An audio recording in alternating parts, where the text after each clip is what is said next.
from WhatsApp to visual insights. And our speaker is Dr. Anthony and Anyawu is an AI system architect, an engineer, data scientist, and optometrist. So you're welcome, ladies and gentlemen, once again. Okay. In the words of Robert Kiyosaki, it says, today, wealth is in information, and the person who has the most timely information owns the wealth. We all know that information is power. We all know that information is power, but what you do with information, makes the difference. The difference between those who spot opportunities early and act on it, and those who miss out is often the information they have. Okay, so what we do, first, we are opportune to be on this platform to get information. We have access to information. That is what we are born to do. Nsdabie, bring training upon training. Okay, so but what we do with it makes the difference. And when you know better, you can do better. And when you act on the right information, you can actually earn better. So you're welcome to Nsdabie 10th webinar series. For those that are just joining us, for the first time, a little brief about Nsdabie. Okay, Nsdabie, the popular name, is spelled Nsdabie, is the acronym for the full name Nigerian Society of Data Analysts and Business Intelligence Experts. Okay, we have what we do, our mission, our vision, which is very simple. Our vision is to be the leading professional association in Nigeria, uniting data analysts and business intelligence experts, and to drive impactful insights, to champion best practices, to contribute to the national socio-economic growth. And then we have a mission, which is to empower data analysts and business intelligence professionals,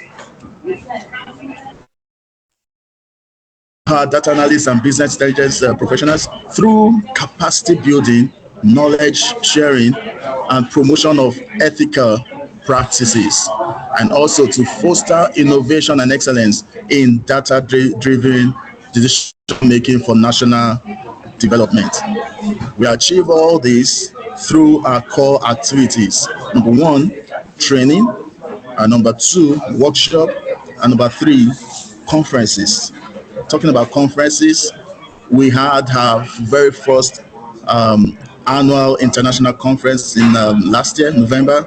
It was a talking town. It was a beautiful 3 days. We spent 3 days, and it was very, very good.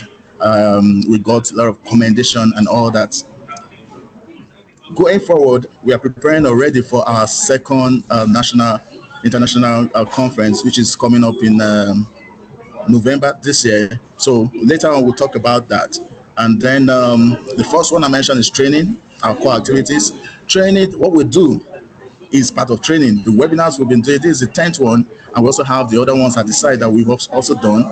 Free trainings through webinars is what we do to empower ourselves, the data analysts among ourselves, and then those willing to join, to train, retrain, to learn, unlearn, and relearn.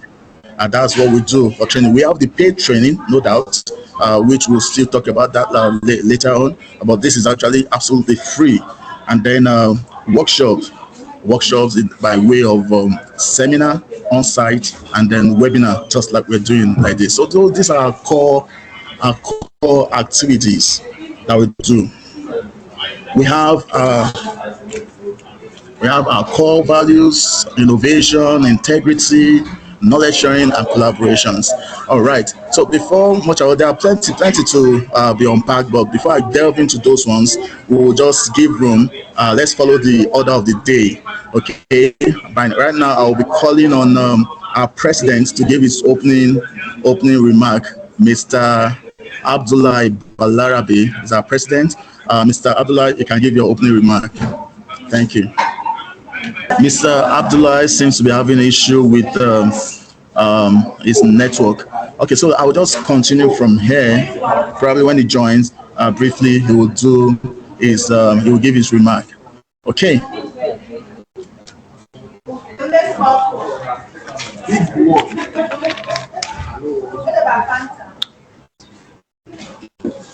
All right. So Nsdabie, we've been doing a lot. We have our current activities and on upcoming activities. So we'll just have to let you know. By the way, you can actually get to meet us on our website www.nsdabie.com.ng. nsdabie.com.ng. You can get all the information that you want, that you need. Okay. We have our current activities. We finished our first training cohort not long ago with the which is 1 month, and then 1 month internship. It was beautiful, and then we have reviews already from the participants. Okay, our second cohort will be starting. That was what you were seeing displayed the other time.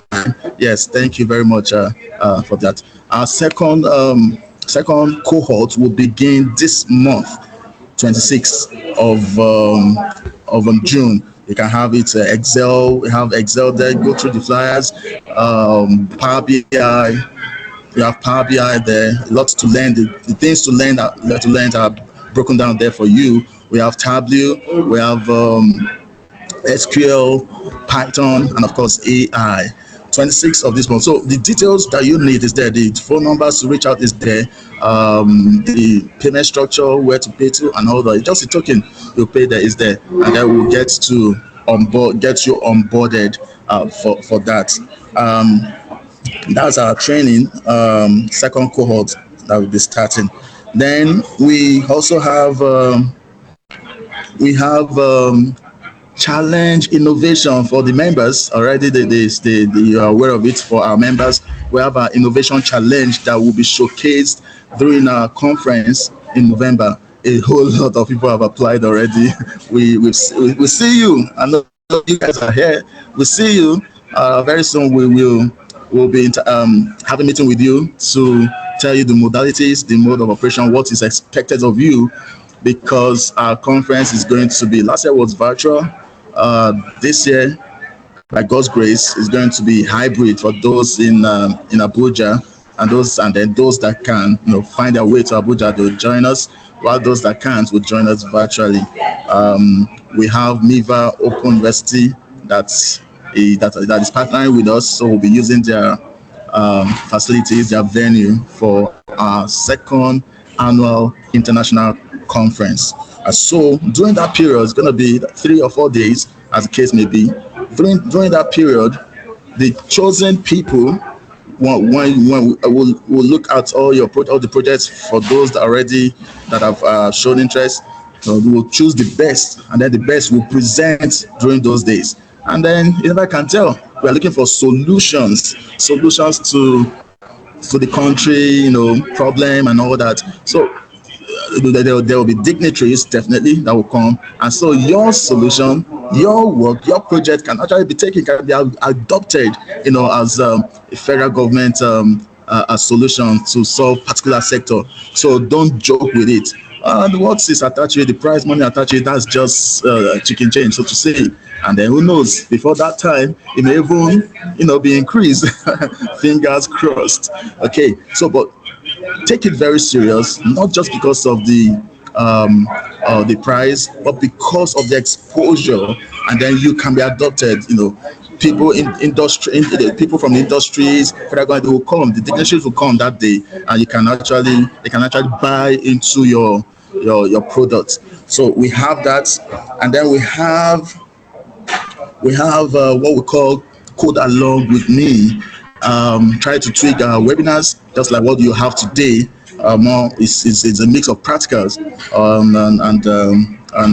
and theory. So going forward, we got people. We threw it out to the members, those that have projects they've done, to apply. To signify to indicate their interest, which some have done. So by this month, last week of this month or first week of next month, we'll be bringing them on board. They'll just showcase how they build their project from beginning to final stage, dashboard creation, insight derived, and all that. So those are the days you'll be seeing practicals, how they code that function, how they make up of the whole project. You'll get to be seeing all these things from now on. So just don't be far from us. Don't be far from information links.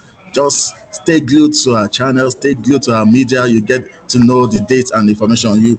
You will surely enjoy being with us.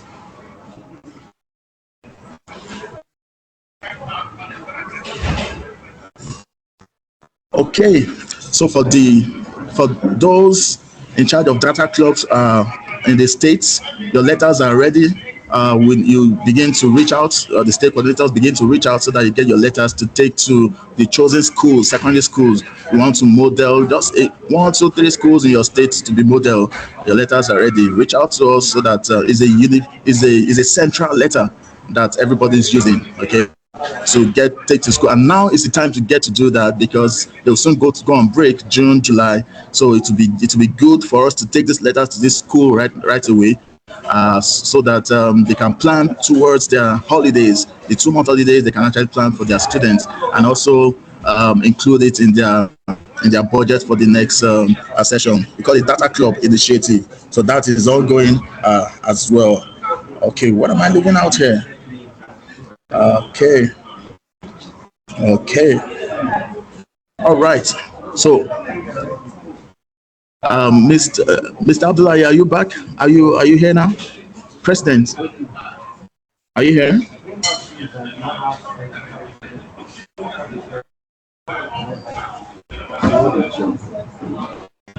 Okay, still not here. All right. What do we have next on the agenda?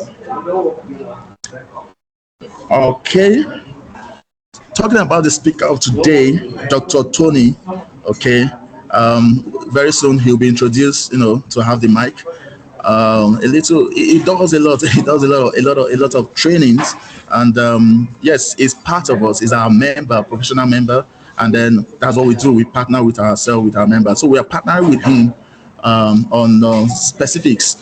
What he'll be showing us today is just a tip, so to say. You want to learn full, he has an 8 weeks program that he does in collaboration with us, with Nsdabie. Okay, so at the end of it, you reach out, those that are interested, not for beginners, AI solutions, not for beginners, those that are in the game already. You've had your foundations and you want to build, you want to up your game or scale, your skills into create solutions to real life issues. Then you can he has different sessions. We can always work that out. We are in partnership with him, so you can reach out to us if you're interested.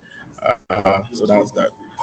Okay, so without much ado, I'll call on Loretta to introduce our speaker for today. Loretta, you can have the mic. Everyone, and good afternoon, good evening, good morning, according to our programs coordinator, wherever you are joining us in from.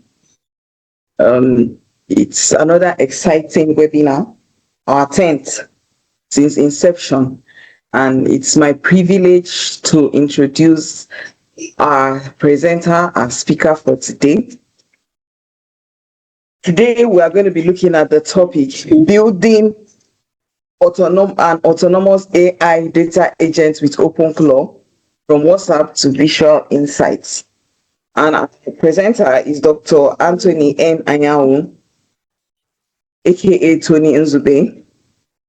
Dr. Anthony is an AI systems architect and engineer, data scientist, global AI speaker, and optometrist.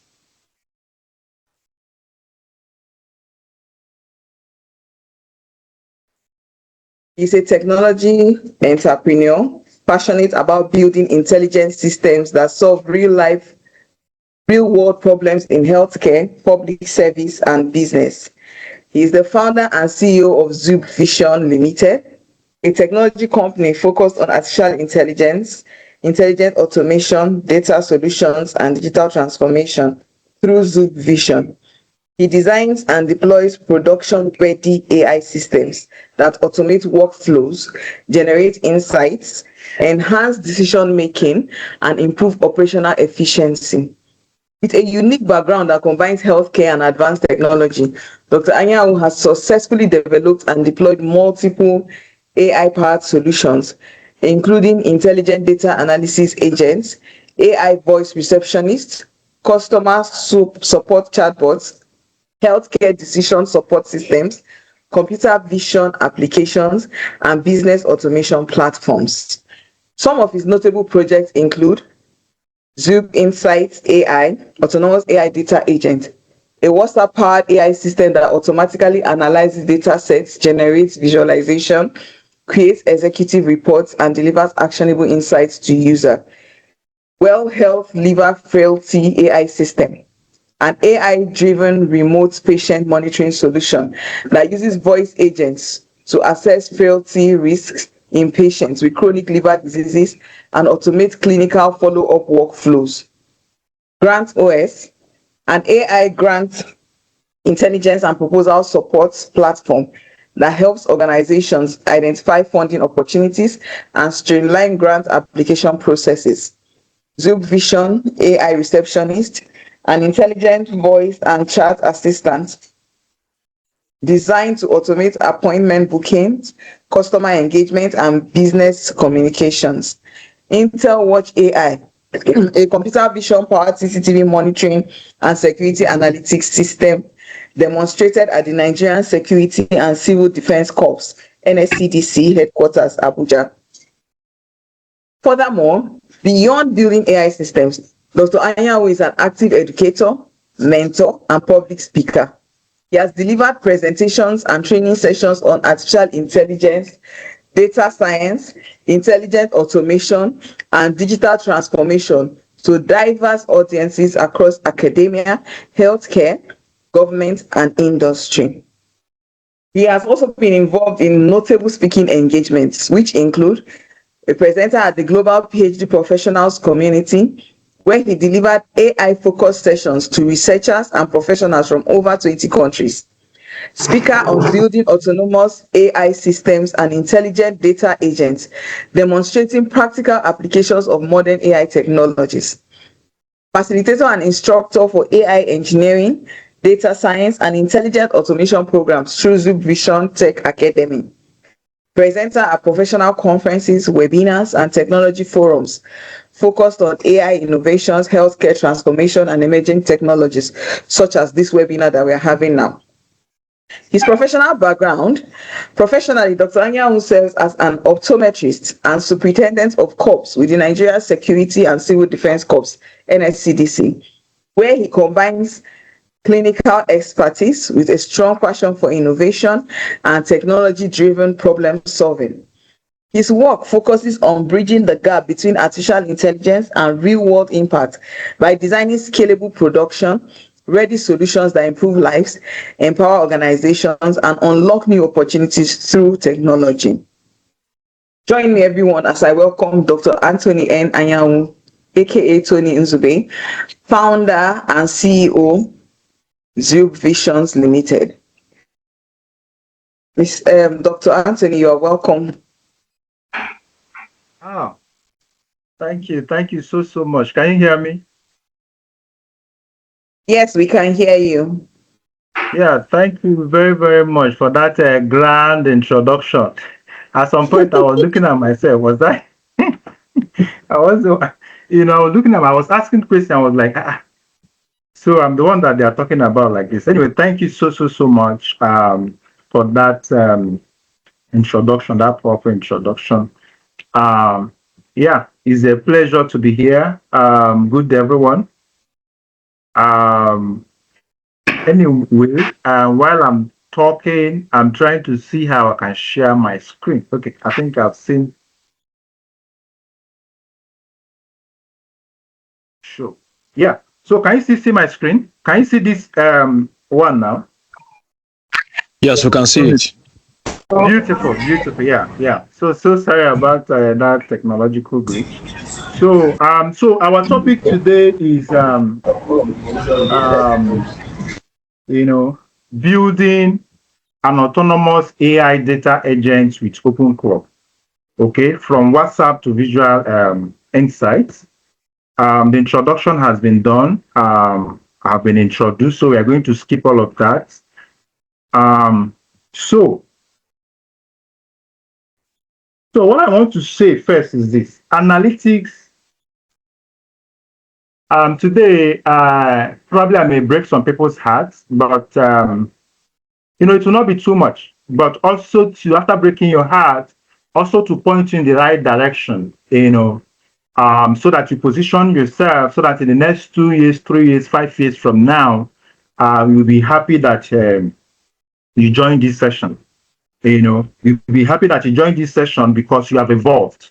You have evolved, and we are still in the same data analytics domain, data analytics field, or data science field that you are.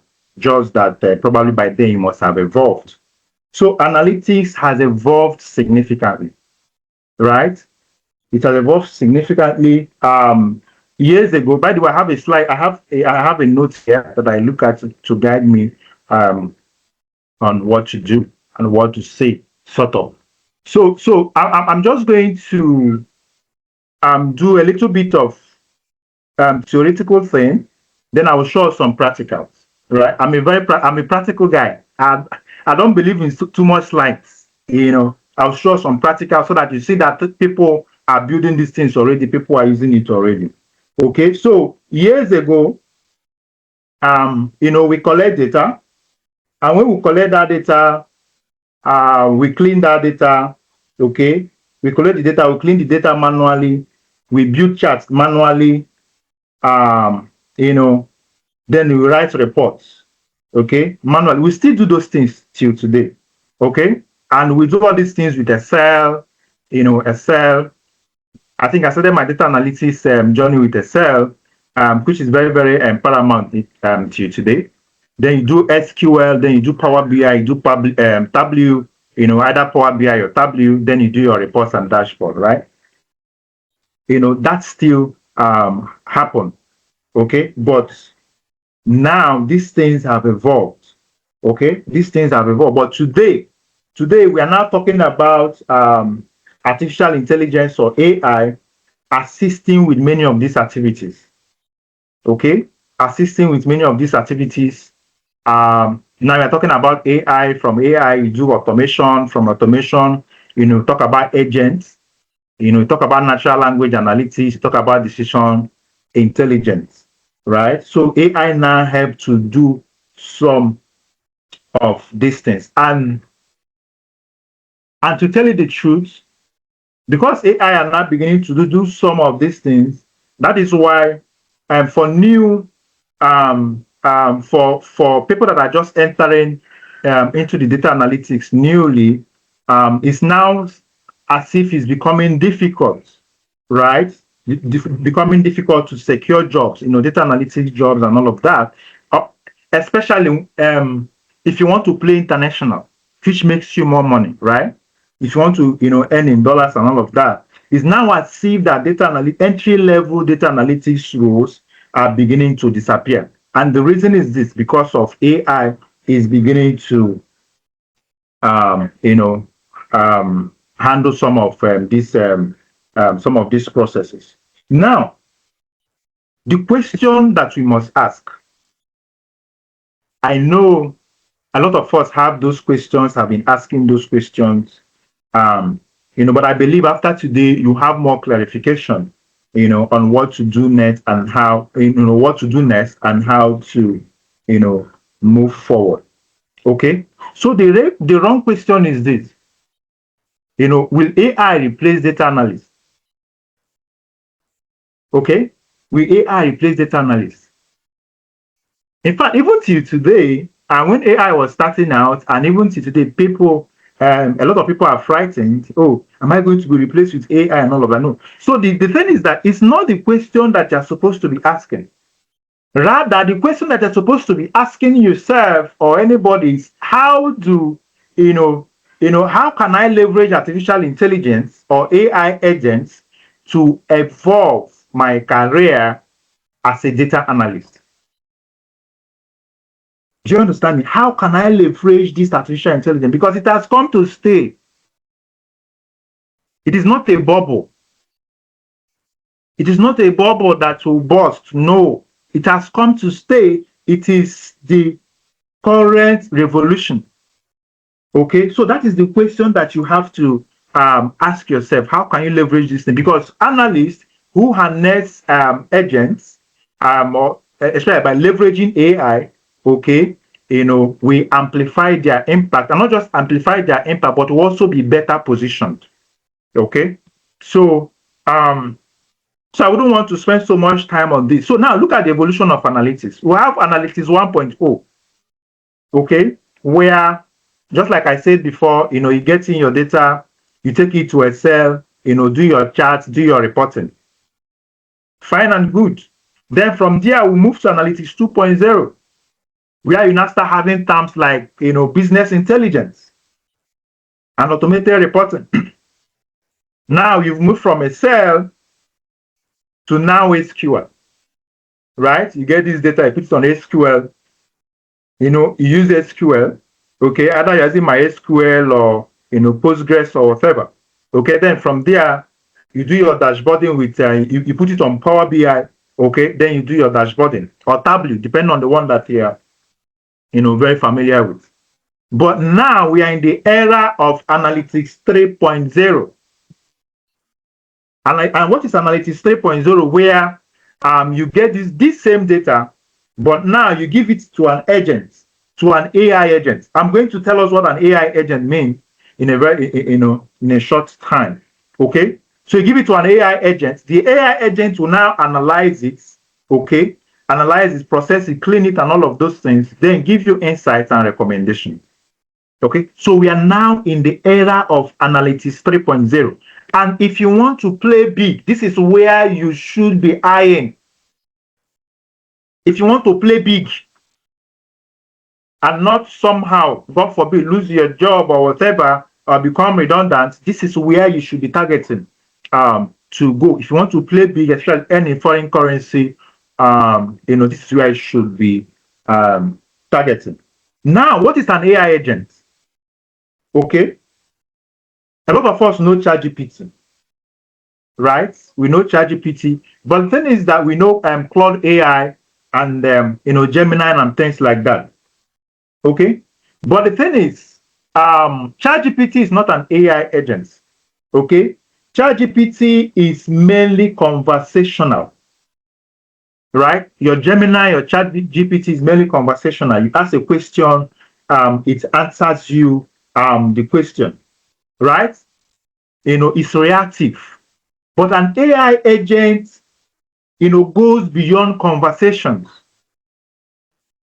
Right? So what an AI agent does is that, you give it a role. You give it a goal. Hey, I want you to do this thing for me. I want you to analyze this data set for me. Right? And it will go ahead to analyze that data set. First of all, it will look at the data set. Okay? It will look at the data set. If it needs to, use some things that we call tools, right? Let's say it needs to access a database somewhere. Let's say it needs to connect to Gmail, to your Gmail. Let's say it needs to connect to whatever platform that you are using, other platform that you have. Automatically, like autonomously on its own, it will connect to those guys, fetch the information that it needs, right? And perform actions like doing the analysis for you, generating executive summaries for you, putting them in PDF files, giving you a clean data set and all of that. Autonomous, like on its own, without you saying, bam, bam, bam, do this thing for me, do that thing for me. So you see how an agent differs from your regular ChatGPT. And that is what the big guys are talking about today. Jensen, CEO of NVIDIA, Microsoft CEO, right? these big guys, Google, that is what they are talking about today. Agentic AI, agentic systems, right? So now, what makes an AI agent different? What makes an AI agent different is because, number one, it's an AI agent has a brain. Okay, it has a brain, and that brain, is what we call an AI model. Some of us know it, large language models. LLM. Maybe the LLM from the large language model, which is the brain that makes it smart. Maybe using the one from OpenAI, maybe the GPT, maybe 5.5 for anyone, or using the one from Claude AI. Okay, so an agent must have a brain. Okay, then an agent must be able, an agent has what we call tools, just like I mentioned, access database and all of that. And also an agent must be able to perform actions on his own. So that if we give it a goal to do for us or something to do for us, we can go and be sleeping. I mean, not like sleeping basically, but I mean, there are agents that do that, right? And when it's done doing that, it will give you an output. I'm hearing some voice in the background. Okay, thank you. So why this matters for analytics? Okay, like I told you, traditional workflow, you receive your data set, you clean it, you analyze it, you build charts, you write reports, right? We've talked on this. Whereas for agentic workflow, it receives the data, which you are going to see live and direct today. You're going to see it today. If for agentic workflow, it receives a data set, gives it to an agent, right? Gives it to an AI agent, right? Then it does the analysis, do our chart, do our report, and give us insight, right? Traditional workflow, a typical data analyst may spend hours or days via the traditional workflow, right? Via the traditional workflow. But with the agentic workflow, it's just minutes, and you get what you want. But of course, with what we call human in the loop, right? Yes, the agentic system is doing all of this, but a human being also needs to sit there, supervise it, and make sure that everything that is given us tallies, right? So one day, when this whole AI thing, people were scared, people were talking, oh, AI will take my job and all of that. And I said, I just got an idea. I said, okay, let me even play with this stuff. What if I can build a technology where if you upload a data set via WhatsApp, because most people use WhatsApp, right? You upload a data set via WhatsApp and an analysis will be done for you. Right? And that was how the thing that I'll be showing us today, was bettered. Okay, so yes. On that note, I'll be introducing us to what I call Nsdabie Insight AI. Okay, so it's an AI-powered analytics platform, that does your insights for you, visualization, reports, and recommendations. Okay, so and aside having this platform I call Nsdabie Insight AI,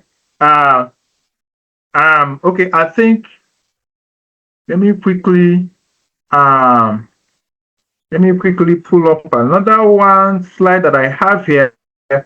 So yeah, so aside the platform that I was showing us, then I also have the agents, right? That I call Nsdabie. Nsdabie, by the way, my Igbo name, I'm an Igbo guy. So my Igbo name is Nsdabie, so I shortened it. So Nsdabie is the name of what I called my agent. The platform is called Nsdabie Insight AI. But my AI agent that does the whole thing for me, I call it Nsdabie. So we are going to see Nsdabie. We are going to see it and see what it's able to do. So it's the AI agent, that we do stuff in our platform. Okay, that will do some stuff in our platform, receive the data set, analyze it, generate charts, and things like that. Okay. So of course, like I told you, you upload it via WhatsApp. The AI analysis will be done, the visuals will be done for you, and the insights. I don't want us to spend so much time here, but this is the project goal. Okay, this is the project goal, and it's important that I show that to us. And this is how Nsdabie works. Okay, this is the architecture. This is the architecture. My people, I don't know how many of us have heard of an AI agent, of a new AI agent or agentic system called OpenClaw. So OpenClaw came out. Um, then after OpenClaw came out, people started building stuff on top of it and all of that. Now there is Hermes. Now there's Hermes and some other guys. So this is the architecture. So from your WhatsApp, you send in a data set. Okay, you send in a data set, and then that data set, OpenClaw receives it. Okay, OpenClaw is the agent framework. So what it does is that it allows AI agents to interact with channels, such as WhatsApp. Just think of OpenClaw as your operating system for AI agents. Okay, so once I'm done showing us this slide, then I will now move to showing us the technology itself. Then before we come back to the rest of the stuff, right? So the OpenClaw receives that data set. Then now, so OpenClaw receives it and now routes it, send it to my Nsdabie, AI agent, and then send it to what we call plugin trigger, then which goes to my back end, okay, that I built with Fast API. So these things are frameworks. It may be a bit this thing new for most of us.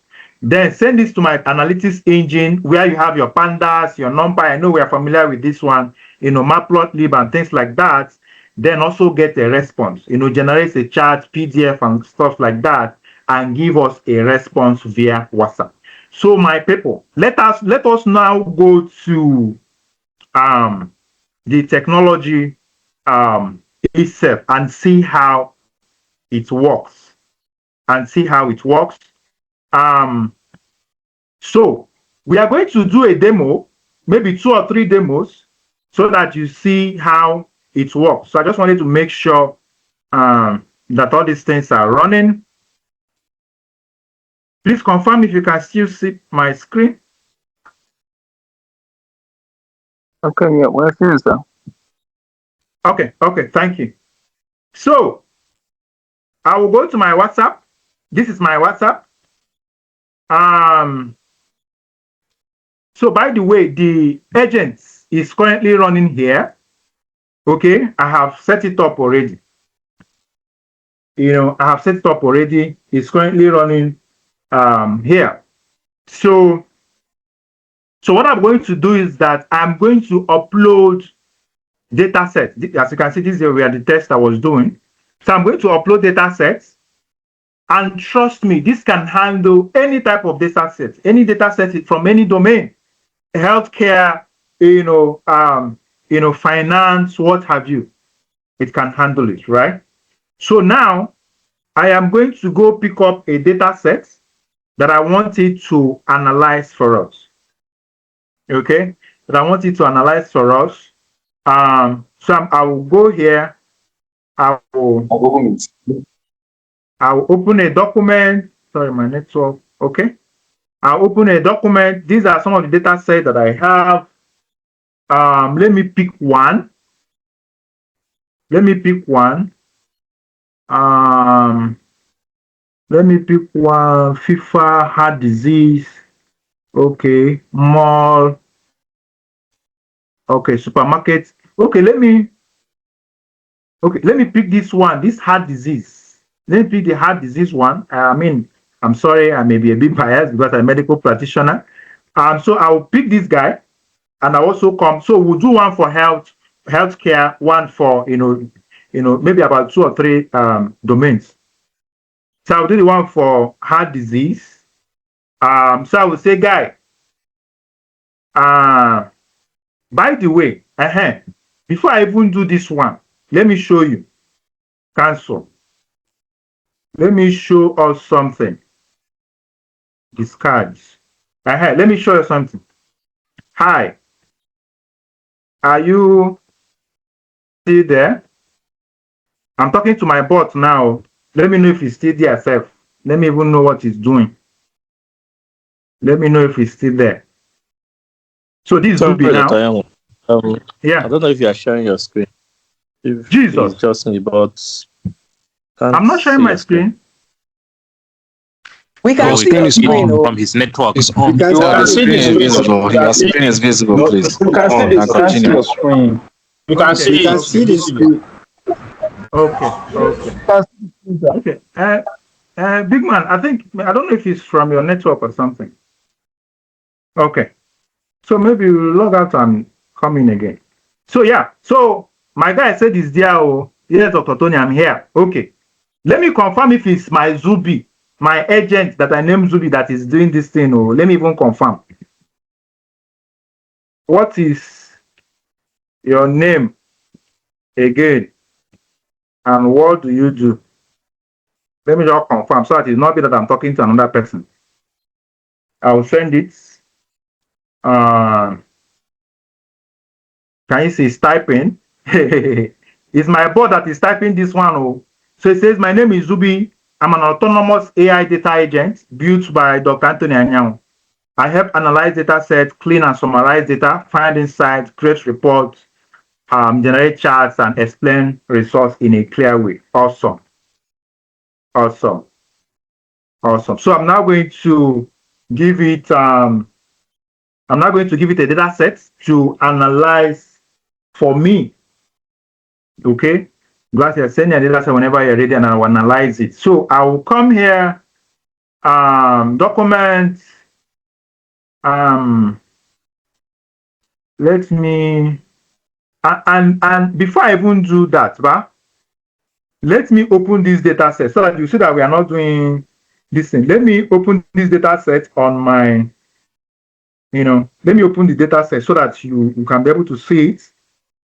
That should be, it should be in this folder so that you see that we didn't just formulate something. So that this tech course data sets. So these are some of the data sets that I have. So this is the heart disease data set. Yeah, this is that hard. Let me open this wine quality first. Let me see what it contains. I want us to open, okay, feast acidity, chloride, sulfur, blah blah blah, quality. Okay, let me open the one for that heart disease and see what it contains, so that you see that yeah, this is it. So this is for the heart disease data set. And can you see it contains age, sex, TP, CP, threats, post. I don't even know what these things mean. If I check, these column names, right? So that's what I'm going to upload. That's what I'm going to give my guy to do for me. That's what I'm going to give my guy to do for me. Mr. Khan, can you see my screen now? Yes, we can see. Okay. So this is the guy. This is heart disease. Look at it. Heart disease. Open it. Nsdabie. Analyze these data sets for me. Okay. Then I'll send it. So I've sent it. It is loading. So it's analyzing it. It's analyzing it. So let's just give it a few minutes. So it's doing its whole thing. Sending it to OpenClaw. Sending it to OpenClaw. That will send it to the back end where Matplotlib and all of those guys, NumPy, will work on it. Beautiful. So can you see what he gave us? He says analysis complete. Here is a concise business intelligence report based on the data set. He said the data set contains 302 patient records, then in bracket, after removing is somebody saying something? Yes, sir. I said, can you make the WhatsApp background to full the screen? As in, Okay. it's maximized. Yeah. Yes, sir. Thank you, Yeah. sir. Like this. Okay, sir. Okay. Yeah. So can you see? So look at he found out that I have, there are duplicates, about 723 duplicates, rows in my data set. So it's not telling us that we have 302 unique patient records, right? Because it has removed the 723 duplicates, okay? With 14 clinical and demographic features targeting the prediction of heart disease present. The data is complete, blah, blah, blah, okay? Now, watch. It gave us a PDF report, right? It gave us a PDF report, which I'm going to open for us soon. And then he gave us some charts. Then he gave us, some charts, about 3 charts, right? Okay. Then this is another. I like this. I like this second part because it makes it more detailed for me. So this also the same thing. It says 1025 rows and 14 columns. Then unique records. Normally, in data this thing you will use.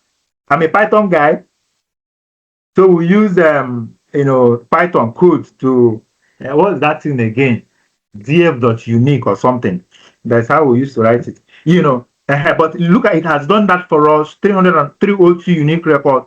It's a targeted distribution, 51 point this blah blah blah. Right? Can you see? If I open this, these are also additional information.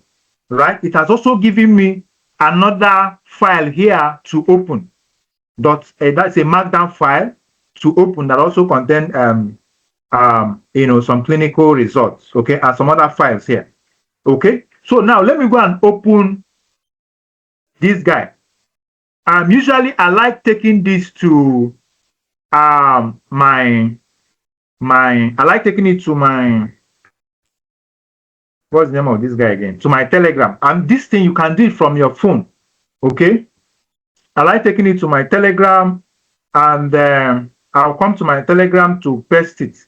Because if I, paste it on my Telegram, I'm able to get these full highlighted links. Can you see what I'm trying to? Here on WhatsApp, I was not really getting like full highlighted links. So now, so if I click here, this PDF reports. So can you see? Can you see?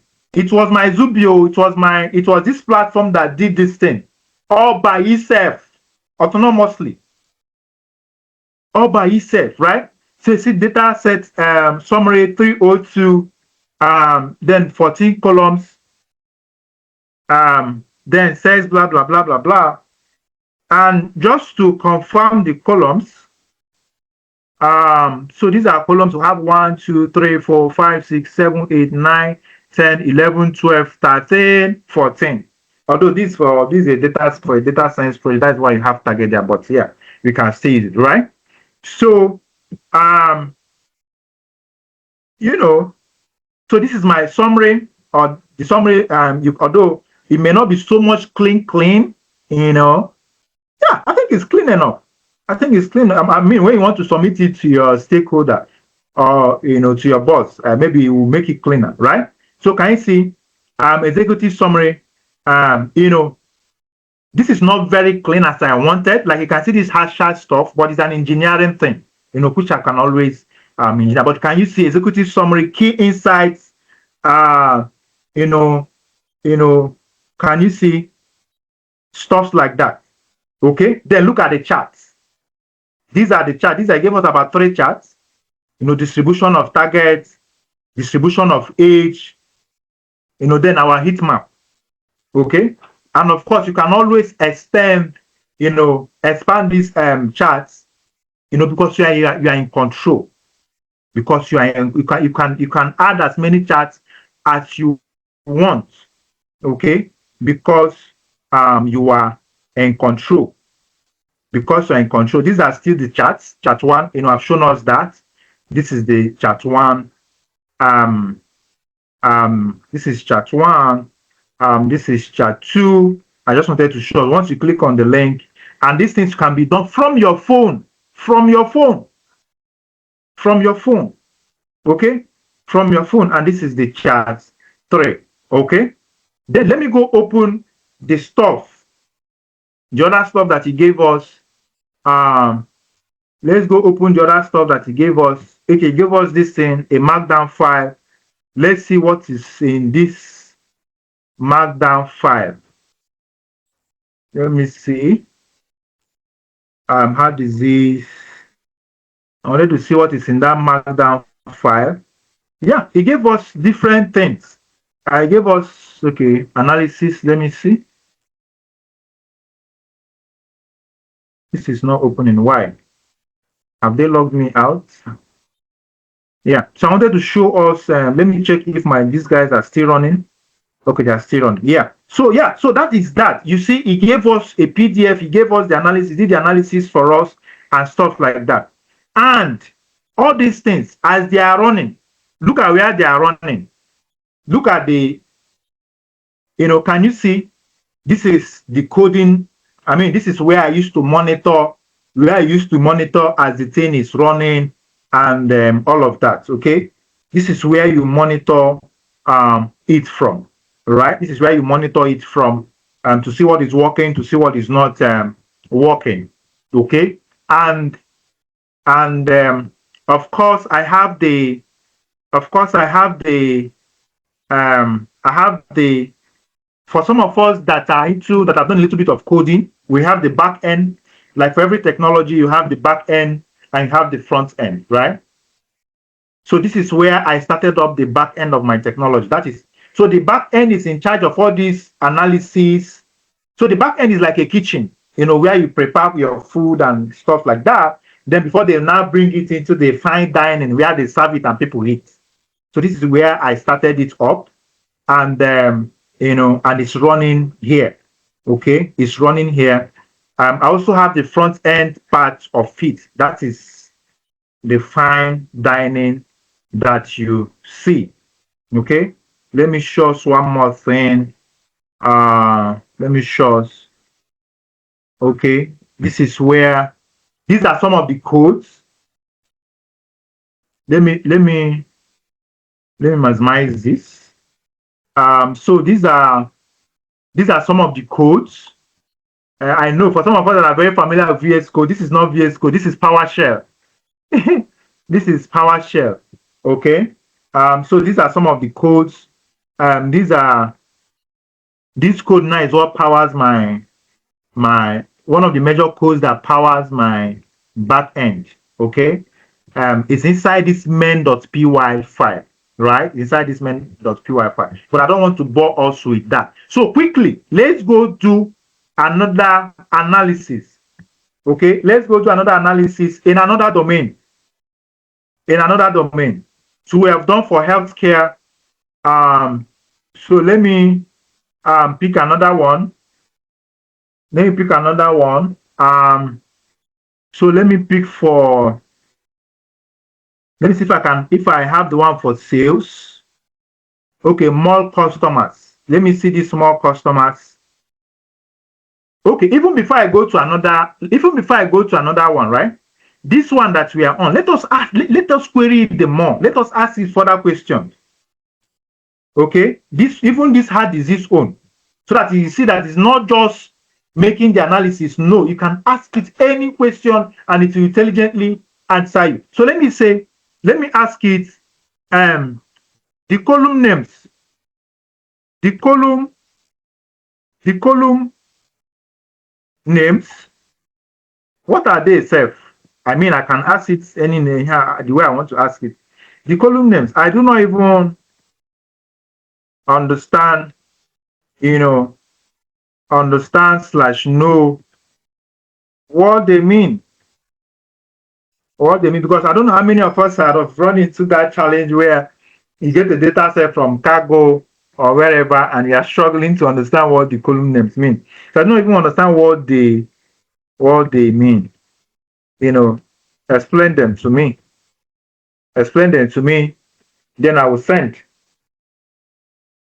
So it's You see how you can just, be able to interact with your data sets.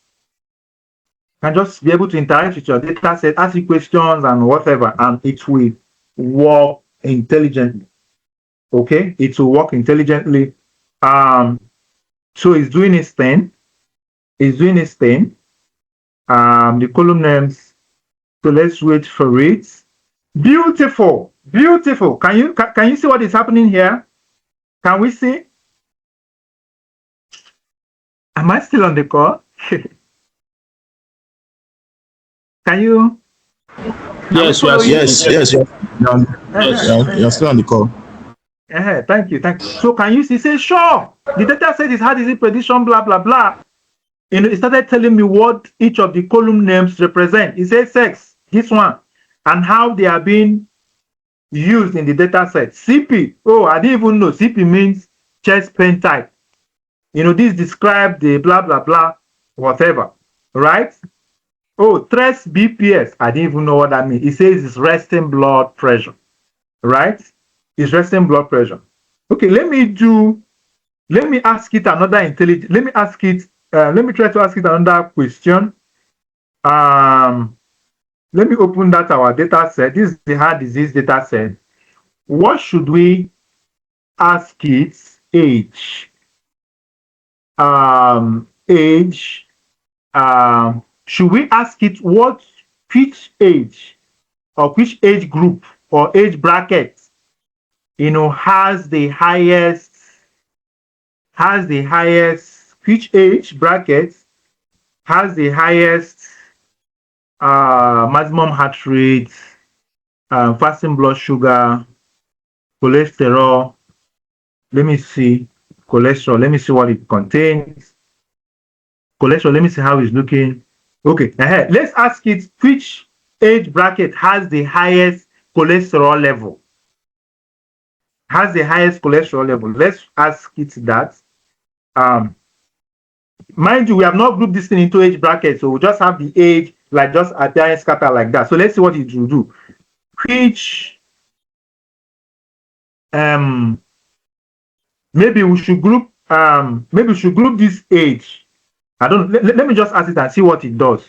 And you group the ages, comma, and then tell me the age bracket that has the highest cholesterol level. And tell me the highest. Let's see what it will do. And tell me the age bracket that has the highest. Let's see if it's that intelligent. Let's see. So after this test, we'll go back to, after this particular test, we'll go back to touch a little bit on the slides again. Then we'll now come back. Let me see what the guy did. Okay, he said, I grouped the unique patient record by age and analyzed their cholesterol level. The age bracket with the highest cholesterol level on average is 60 to 69 years. He says, here is the breakdown. My people make una dey see o. Here is the breakdown. Patient count, average cholesterol, mass cholesterol, 60 to 69, this 70 to 79, 249, and they are 322 in number. Okay. Patient count, okay. Patient count, average cholesterol, and maximum cholesterol. Okay. So can you see it under 30? This. So it's a cholesterol level clearly trend upward with age in this data set, peaking in the 60s group. You say, well, now it's not asking me another thing. Would you like me to check any other health marker, blood pressure and stuff like that? Most of us are data analysts and data scientists, right? On a normal day, we do these things with SQL, SQL or Python, right? Or Python, okay? And even with Excel, right? But you see how we are now using conversation English language to interact with our data, sets. Okay, so and I think he even gave us something here. Let me see. Downloaded. Okay, this thing downloads. Let me check my downloads. I think something downloads. Something. Okay, I think this just downloaded now. Yes, the time is 3:50. This my time is not even correct. I think it just downloaded now. If I'm not mistaken, 6.5. This is. Let me open it. Let me open it and see what it shows us. Okay, I don't think. No, this is not it. This is not it. Yeah. So let us go back to the slides. Okay. Go back to. I just wanted to show us that a small thing to that appetizer. So let us go back to the slides. Let us go back to the slides. So this is not ChatGPT. Okay, this is not ChatGPT. I know ChatGPT and these guys have small capabilities of, if you just upload a data set to them, small data set, they will do small analysis for you, and things like that, right? But when push comes to shove, they will tell you, I'm sorry, it's like this data set is too large or whatever, I cannot be able to do it. And of course, there's always this manual process. You take the data set, you prompt it. Analyze this data set for me. It will analyze it. Do this one. You copy it and put it where you want to put it or whatever. Then you go back. Do this dashboard for me. It will do it. There's always that manual process involved. And when it comes to large data sets, like more than 1 million rows, 1 million rows or whatever, it begins to fumble. Okay, so now this is the technology behind Nsdabie. Okay, but even before I touch on that, this, I know for some of us also that are also familiar with automation, AI automation that we do with N8N or Make. I don't know. I know some of us are familiar with those things. Yes, some of these things also you can do them via AI automation. But trust me, also when push comes to shove, these things they succumb, they bow. Okay, because I use N8N myself. I use these guys myself, right? I use these guys myself, but you will not use it and compare when you're able to build this agentic analytic system, because now you are in charge. You can manipulate anything that that you want to manipulate. Okay, you can manipulate anything that you want to manipulate and stuff like that. So now let us get into the technology behind Nsdabie or behind the platform. So like I said, there's the front end part, and I also have a dashboard somewhere, which is also part of the front end, but yeah, I didn't open that. But our major front end is WhatsApp. And why did I use WhatsApp? Almost everybody uses, a lot of people use WhatsApp, especially in Africa. And there's what we call HAI. For innovators, that's what we always consider or always think about. How, when we build technologies, how do you do it in such a way that a lot of people can be able to, it can meet a lot of people. A lot of people can be able to use it irrespective of where they are or whatever circumstance. So a lot of people use WhatsApp. So our major this thing is front end is WhatsApp. Okay. Then also it has the back end layer, which I showed us, I showed us some of the codes involved. And this back end layer, I don't want to sound very technical, but we built it with a framework we call Fast API. Okay, is in charge of building is in charge of your kitchen. You understand? Arranging your kitchen, cooking and all of that. And so the back end is the kitchen, and this Fast API framework is what we use to, do whatever that we want to do from it. And we also use it to make our technology to communicate with any other platform or have access to any other platform, or that platform to have access to our technology, right? So also, there is the agent layer, which OpenClaw is handling.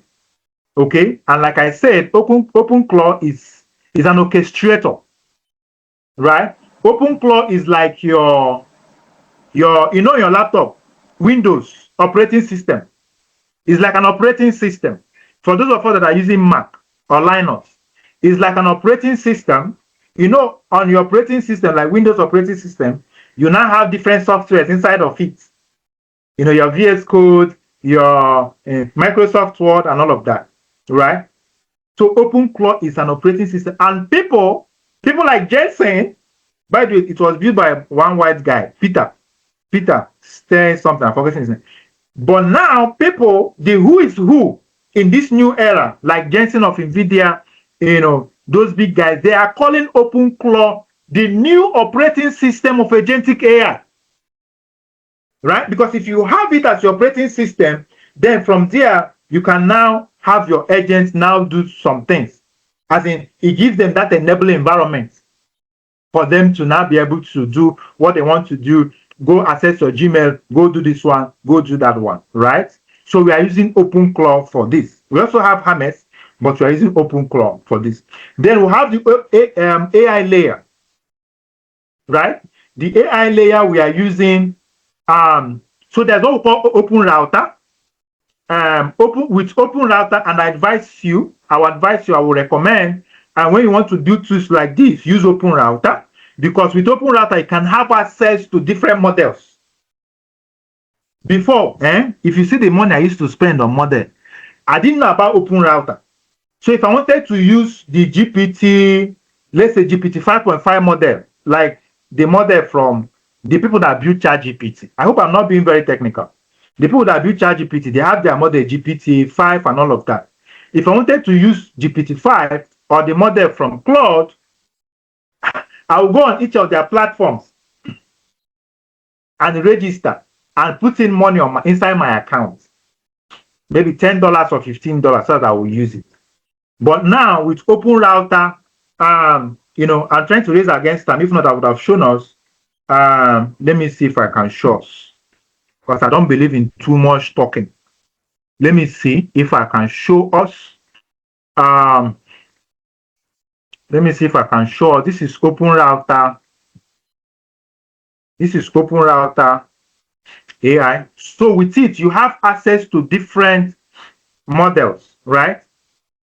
So this is my account. I'm already signed. It has automatically signed me in. Yeah. So I'll come here, different models.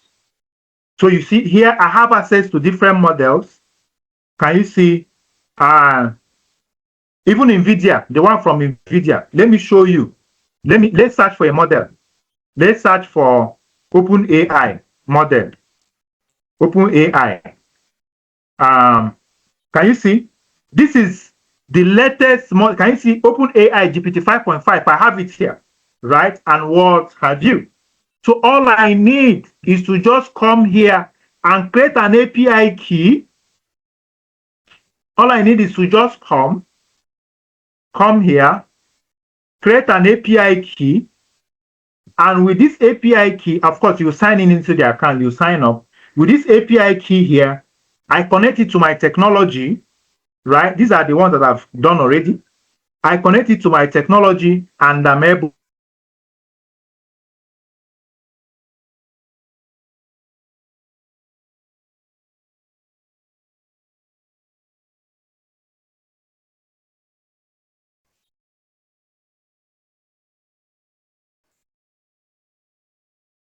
But the model I'm using is the one from DeepSeek. The brain I use to build this technology is the one from DeepSeek, and it's very, very smart. Let me show us. DeepSeek. I don't know how many of us are familiar with that. It's a Chinese model. Yes, the one I'm using is DeepSeek version 4. They just released it. V4 Flash. They just released, I think, last month or so, and it's very, very smart. So that is the brain behind my, what is working or behind the technology, right? So then of course I have the data and visualization. This one is inside my back end. That code that I showed us, where I have the pandas, the numpy, the matplotlib. Then another thing, I have what I call here an infrastructure. So basically, some of us may not be so familiar with this, but I'm running this thing inside a VPS. VPS, that's on a cloud, on a cloud. Like, it's as if I just rented a shop. I rented a shop somewhere in another village, so that I can run this my thing from there. And why I had to do it this way, this OpenClaw, let me say, it still has some security challenges, because it has access to, it's very powerful. It still has some security challenges. It can access your computer. Like if you're running it on your machine, just like that, on your computer, it can access it has the capability to access your machine and leak, information on the internet, like steal your information or whatever from your computer, right? Although they are working on it now to make it more secure, right? People like NVIDIA is working on it. In fact, they released something that they call NemoClaw that helps to do that security, that helps to enhance the security architecture of OpenClaw. Then others, for people like us, we decided to run it on a cloud, like outside our computer. Like this thing is not running inside my computer. It's running on what we call a VPS, and I'm using Contabo for that. I mean, this may be a bit technical, but yeah, it's majorly for security reasons, right? So I'm telling you so that you know, and you don't make. I will no longer see your screen. You're not seeing my screen. Yes. Your screen is visible. Oh, The screen is showing. Maybe a network. it will be network. So, yeah. So please, maybe you just log out and come in again. So you see what happened? The demo that I showed us, I uploaded my file, my CSV file. It did the automated analysis. Gave me the analysis that I needed.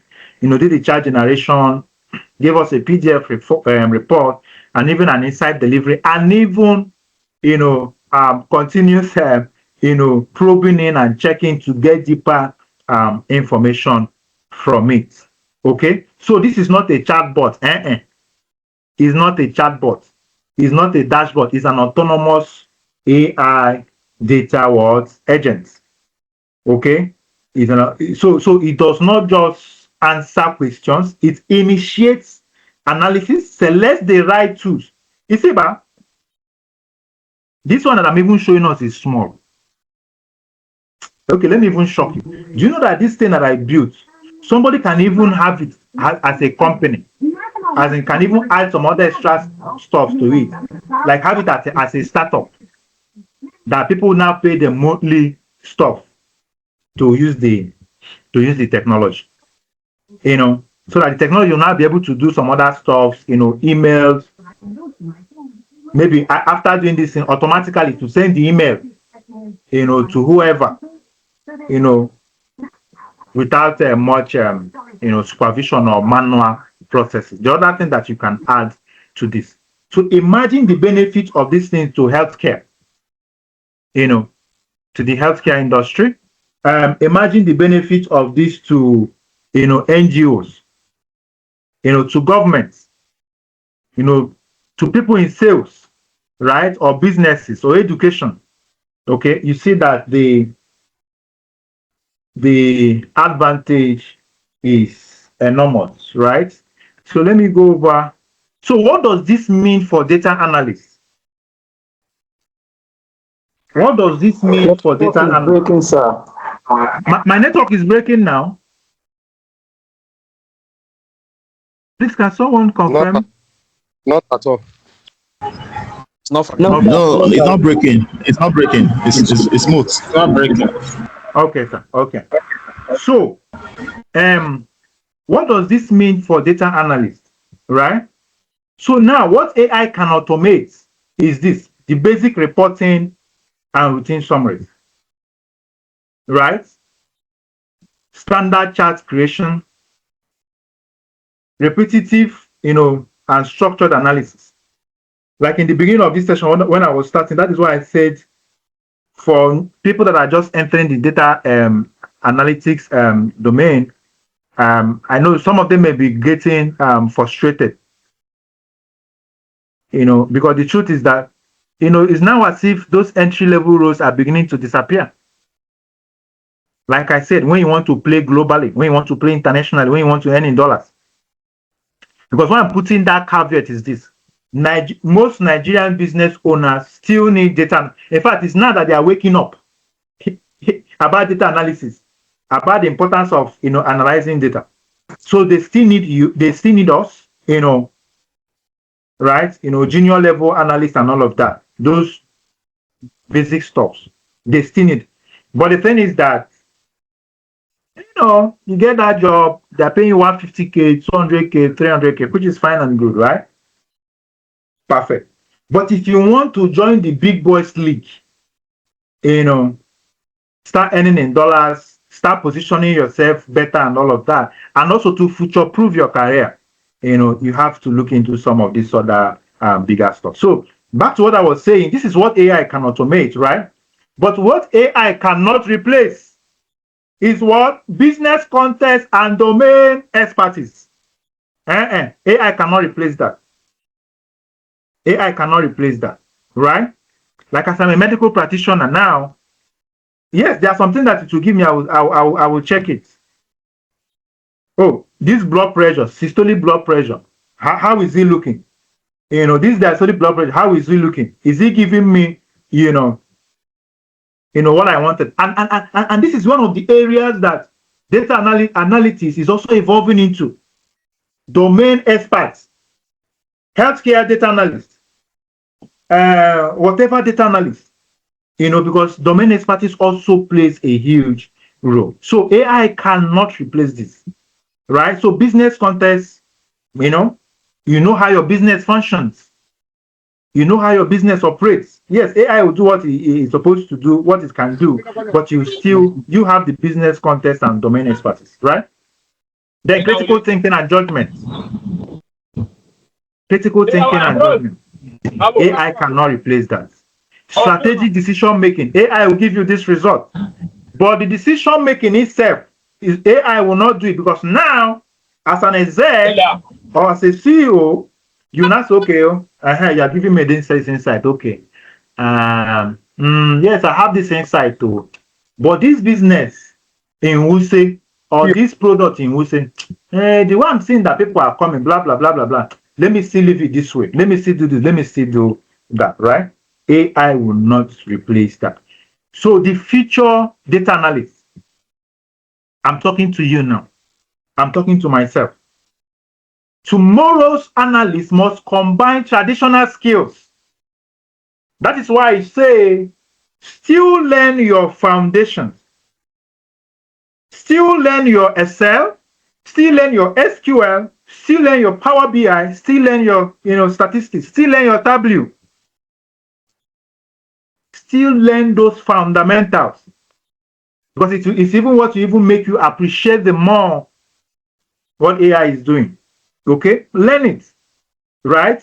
But you must be able to combine those traditional skills with modern capabilities. Modern capabilities such as AI tools, automation, prompt engineering, agentic systems, decision intelligence, like what we are doing here today. Because let me tell you the truth, Kai, I don't know if we are following what is happening in the business, like in the West, like these big companies, what the kind of layouts that they are doing, massive layouts, cutting people's jobs, terminating people's jobs. I don't know if you are following. Was it Microsoft or which people terminated about 18,000 jobs? this guy, former CEO of Elon Musk, I think Elon Musk or somebody, former CEO of Twitter, Jack. 2 or 3 months ago, Jack terminated about 6,000 jobs. People's jobs. Kai, people don't know what is happening. People's jobs. Microsoft is terminating. Facebook, Mark don't finish people. Mark, his own was recent, right? Because if you are still playing small at this level of basic analytics, and I'm sorry for some of us that they told, I mean, it's not that I'm sorry, but for some of us that they told if you do data analytics, you will blow. Yes, you will blow. Not like you will blow. Like I said, you can still be doing Nigerian jobs and all of that, right? But if you want to play big and remain future-proof, like career future-proof, you must be able to marry these two, right? Because now, even data analysts, those entry-level roles, like I told you, they are disappearing. So now, CEOs, companies are looking for a way to use one stone to kill two birds, right? So yes, they maybe a company that had 5 or 10 data analysts, they may downsize to 3 or 4.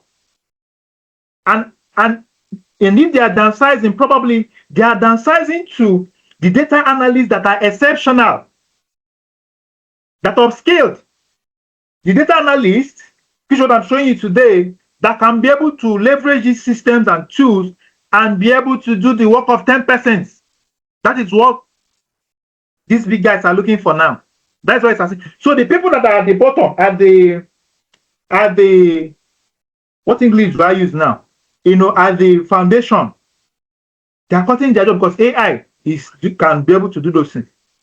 But if you can be able to, know your fundamentals, your foundation, and be able to combine this thing, you will be hard to replace, and you are continuously evolving. You will be hard to replace. You will be hard to replace anywhere in the world. In fact, as you are working, you are a moving value. Okay, so yeah, quickly. And so what do you think this Nsdabie stuff taught me? It taught me that AI, is becoming a co-pilot, right? So it's not replacing data analysts, no, but it's now becoming a co-pilot, right? It's now becoming like a kind of assistant that you can use to enhance your work, be more productive, and also be, free up time for yourself to do other things, right? Then the second thing is that agentic systems are no longer, they are now practical. They are no longer theoretical, something that we are talking about 2 years ago, 3 years ago. They are here. If you are following Microsoft, if you are following these big guys, Google, you can see that I can be able to do some stuff, agentic stuff. So it's here already.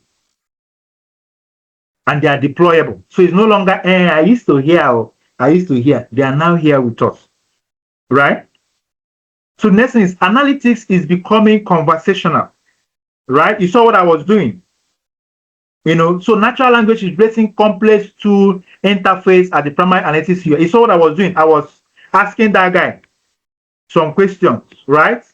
And let's just hold it here. Let's go and do another practical. I like my gen wants to offer.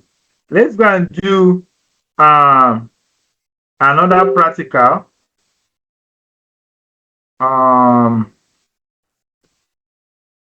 Give me a minute. So let's go and do another practical. All the time 5:37. When did I on that jump? Okay. So yeah, let's do another practical. So I want to upload another data set. Okay, I want to upload another data set, and now let's do for sales. Let it not be that we are biased. Let's do for sales. Let me see this guy. Let me see this guy. I brought up one guy like that. I brought up one guy, I think mold something. You know, yeah. So sorry for that short interruption. So as I was saying, you know, so I was saying before, so analytics is evolving, not just analytics, data science, name any tech field, data science, cybersecurity, what have you. You know, the same thing with analytics, right? So the professionals who adapt will thrive, okay? The professionals who do not adapt will struggle. The professionals who do not adapt, you know, will struggle. And also the tools have changed, okay? The expectations too have changed, just like as I was telling us. The expectations too have changed. The opportunities too have changed. If you doubt what I'm saying, go on LinkedIn, on job, type data analytics or data analysis. In fact, the kind of JDs that you'll be seeing, job descriptions, you'll be like, okay, is this one not data analytics again? That I know is you don't pass SQL. As you know, the kind of JDs you'll be seeing, you know, you'll be like, how did I get here? From where to where? But that is it. The opportunities have changed as well, right? Therefore, you too must change. You too must change. So that somebody will not say, my village people. Somebody was telling me one time, one man that used to be, you know, one man that used to have money in my village that time, that used to repair motor. Those days, Peugeot 504, Peugeot motor that year, those days, you know, very, very good, right? But before you know it, messages started coming out and all of that. And people, you know, some people went and upskilled and learned Mercedes and some of these new cars, right? People that didn't learn Mercedes and all these new cars that we have now, how to repair them, how to do them, were phased off. They lost their jobs. Whereas people that learned all these other ones became millionaires. So yeah, so let's go back to another test I wanted us to do. Yeah, I wanted to pull up a data set so that we see these more data sets, more customers, more customers. I think it should be a sales data set.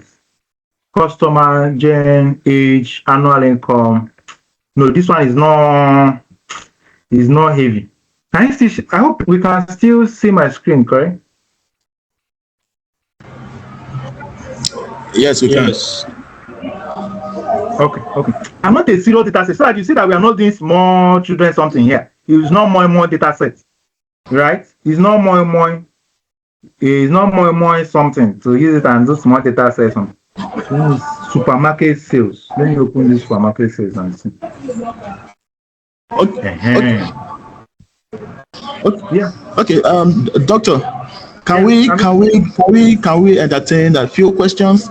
Is as if one or two wants to ask questions? Can we? Okay. Okay. Yeah. Please, let's go ahead. All right. So if you want to ask your questions, you can just let's quickly ask and throw in your questions. Very soon we'll be rounding up. Very soon. Know that.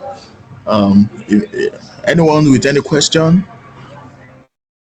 anybody with question, raise your hand by tapping on the raise hand. Okay, yeah. Mr. Khan, can I go ahead? Yes, you can go ahead. Thank you very much. Thank you, Dr. Tony. This is a very impactful section. I have two questions and a statement. One is for us to build our own AI agent from scratch.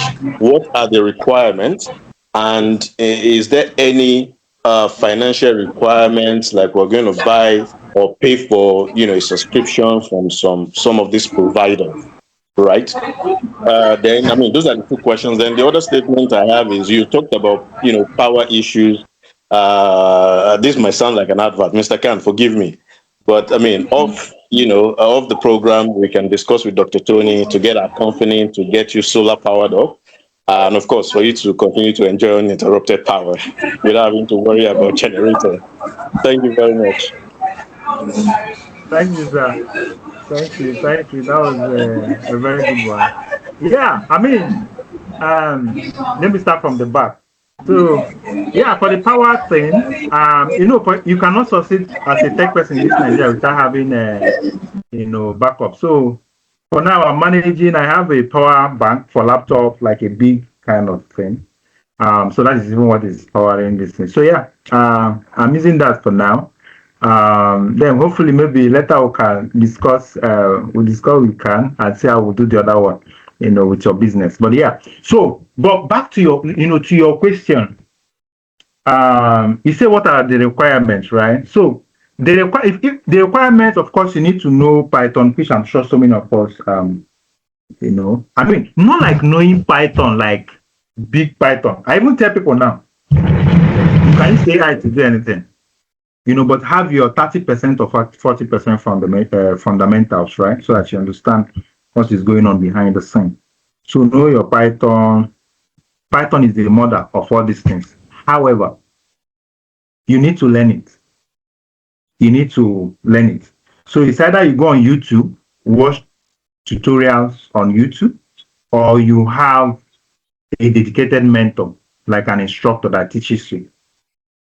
And these are one of the things I do in my academy, which anybody that's interested can always revert to Khan for that. So you just need somebody to teach you. Okay, do it like this, do it like this. And the teaching is not even like gross, because now AI have solved coding.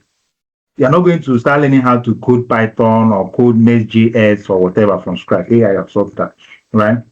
It's just to teach you how to do prompt engineering, make AI do a certain thing for you, and then teach you how to connect the different things that you need. Like you saw the open router that I showed. How do you connect open router to your technology so that you can use the brain or the LLM from open router, your database and stuff like that.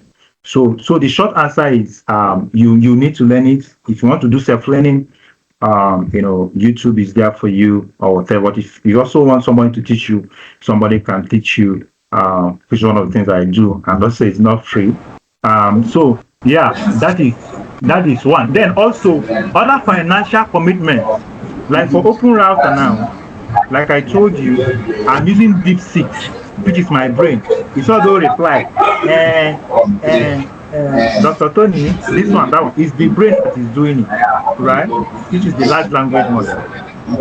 So it's from open router, and this is why I use open router. So I can put $10 or $15 in open router and be able to use, like currently I'm using the DeepSeek. Let me show you how much I put in open router. This is my open router. Let me show you credits. So I can just put more money there, so that I can be able to use it. So yeah, they are just small financial commitments, like using the brain, aside from maybe the money you paid for a training or maybe you did YouTube video. I don't know if I answered your questions. Okay. So next person, while the next person is asking a question, Doctor, you can just help us stop the sharing so that we give spotlight. Stop the sharing for now. You're sharing, yeah. So the next person, you can unmute. Who is there? Charles, Mr. Charles. You can unmute and ask your question. All right, thank you so much for the opportunity. Thank you so much for Nsdabie for bringing this or putting this together.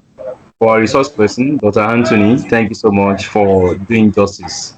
You have actually done justice, and I feel this is one of such that we need, even though we have been having even before now, and this is also commendable, just as we have been having in the past.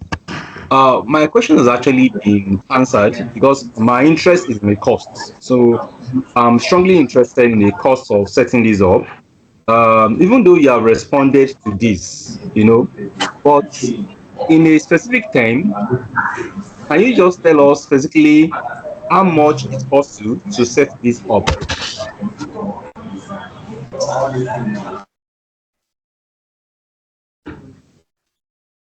Very good question.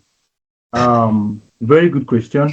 And why I say that is very good question is because this is now minus. I didn't pay anybody I have the skills. I have the skill sets already. So okay, so I'm using Contabo. That I'm using a virtual VPS. So I pay like $5. For that open clause, so I pay like $5, which is like 7K or so. Then open router. I put about, let's say, $10, and it's just like phone call. It's just like as you do, it will take the credit. It's not like it takes everything. So $10, let's say 15, $10, $15. Yeah, maybe around 20K. Just to pay for this thing. Yeah, but I have the skills like the coding, and the other things I did here. And this 20K, I always need to spend this 20K, every month. So let's say you have this skill and you are building it for a client. This is also one of the things that will let them know that there's a running cost. So aside the money that they pay you for setup fee, or aside the money that they pay you monthly, there's also, a running cost. What about the cost of hosting? Beautiful. So I've not hosted it yet.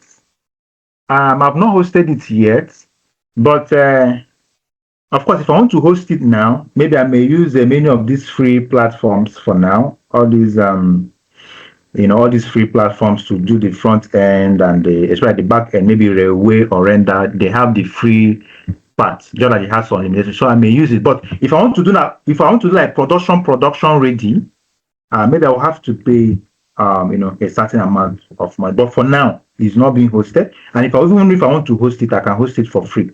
Just that it will not have my unique URL name, like my unique, maybe my company name, Supervision Limited or whatever. Yeah. So you can factor that in as well. Oh, thank you, sir. I think I'm okay. You're welcome. Bye. Okay, thank you for that. Next person, Yusuf, Mr. Yusuf, you can unmute yourself and speak. Sir, my own is just to thank you so much for this wonderful presentation. We're truly grateful for this, your ideas and, backing of statement to make somebody come up with continuous learning, which is always the way forward. So is there any way so that we can all be able to have this access of this Nsdabie AI agent? You mean have access to it business wise, like to be able to use it like business wise? Yes, like to have it in our own phones or system, and how genuinely is going to look like, how protected are we regarding with our data and other stuff? Yeah, for now there's nothing like that for now. I just built it as a pet project, fun. I was having fun. But now that you're asking me this question, it's proving to me that this can be product viable. We can put it out there as a product. So that's what we'll do maybe later. If I'm still having fun with it, I can build it in such a way that they can open it up and people have access to it. But for now, nothing like that. And of course, when I build it, data will be secure and all of those stuff. Yeah. All right, thank you for that. I know you, doctor. You do this for fun. Don't worry. Nsdabie, we'll partner. We'll actually structure. We'll partner together and get some stuff together. Already, when you were away, we told them that during our conference, you'll be presenting like a workshop during our conference. So you're one of the speakers, one of the presenters there. I'm saying this from authority. You know what I mean. You know what I mean. So that's that. So the next person, Olufemi, you can have the mic. Oh, thank you for the opportunity. So, my question is, I'm sorry, I think there's an echo. So before your question, doctor, I think I heard you also said that you're a bit strong and stuff like that. So I think these questions will actually, I know you have a lot. So we'll fix another time, for you to come and continue where you stop, so that you can actually take some rest. So this time around, let's just you focus on these questions, and then we'll call it a day so that you can go rest. I know you were actually handling patients in the hospital. Yeah. So question. So come with your question, Mr. Olufemi. Can go ahead. Okay, my question is just to find out from so how long it takes someone who has a background in data analytics and data science to learn agentic AI? And the second question would be, uh, it, how marketable is the skill? I know there are people out there who are looking for data analysts, data scientists, but I don't know who you can sell AI skill to. So I'm just wondering who can employ you with such a skill. Then I would like to ask Mr. Nsika, it's my first time joining here. So you're talking about training. I would like to be part of the training, but I don't know who to talk to yet. So maybe you let us know how to get in touch with you for the training. Oh, Thank you. okay. Are you on the platform? Okay, maybe, in case you are from outside, you are not on our platform. I will just drop my number right away. Just get it down, so that you can reach me. Zero eight Okay. zero three Give me one six. second. Let me grab my pen. Okay. Give me one second. Let me grab my pen. All right. Okay. Okay. So it's 080 36 36 23 23 8031. 8031. Yeah, 08036238031. You can just send me a WhatsApp and explain yourself with your name and all that. All right. Thank you. I'll do that. All right. Sorry about that, Dr. Tony. You can. Did you get his question? You can. Yeah. I got his question. The first one was how long it takes to learn agentic AI. Yeah. So in my academy, like I have an academy, it takes 10 weeks. 10 weeks, right? It takes 10 weeks. That is what I use. I don't, but if you are doing self-learning, I don't know how long it will take you, but in my academy, under 10 weeks, I'm done teaching my students, and they have started building stuff. Then, talking about lucrative, my brother, he said, as you were asking the question, I was smiling. You see, okay, let me just tell you. First, before I stepped up to start doing agentic AI stuff, doing agentic AI technologies, I used to normally I build AI powered technologies, right? That is technologies that's AI powered that have AI inside of it that can do stuff.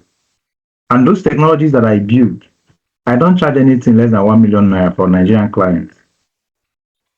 I don't charge anything less than 1 million naira. I also teach that one, where I call it full stack AI engineering, right? I don't charge anything less than. But if it's an international client, foreign clients, I charge from $2,000 to $5, right? Then for agentic AI now, first of all, let me start answering your question. You can offer these services to,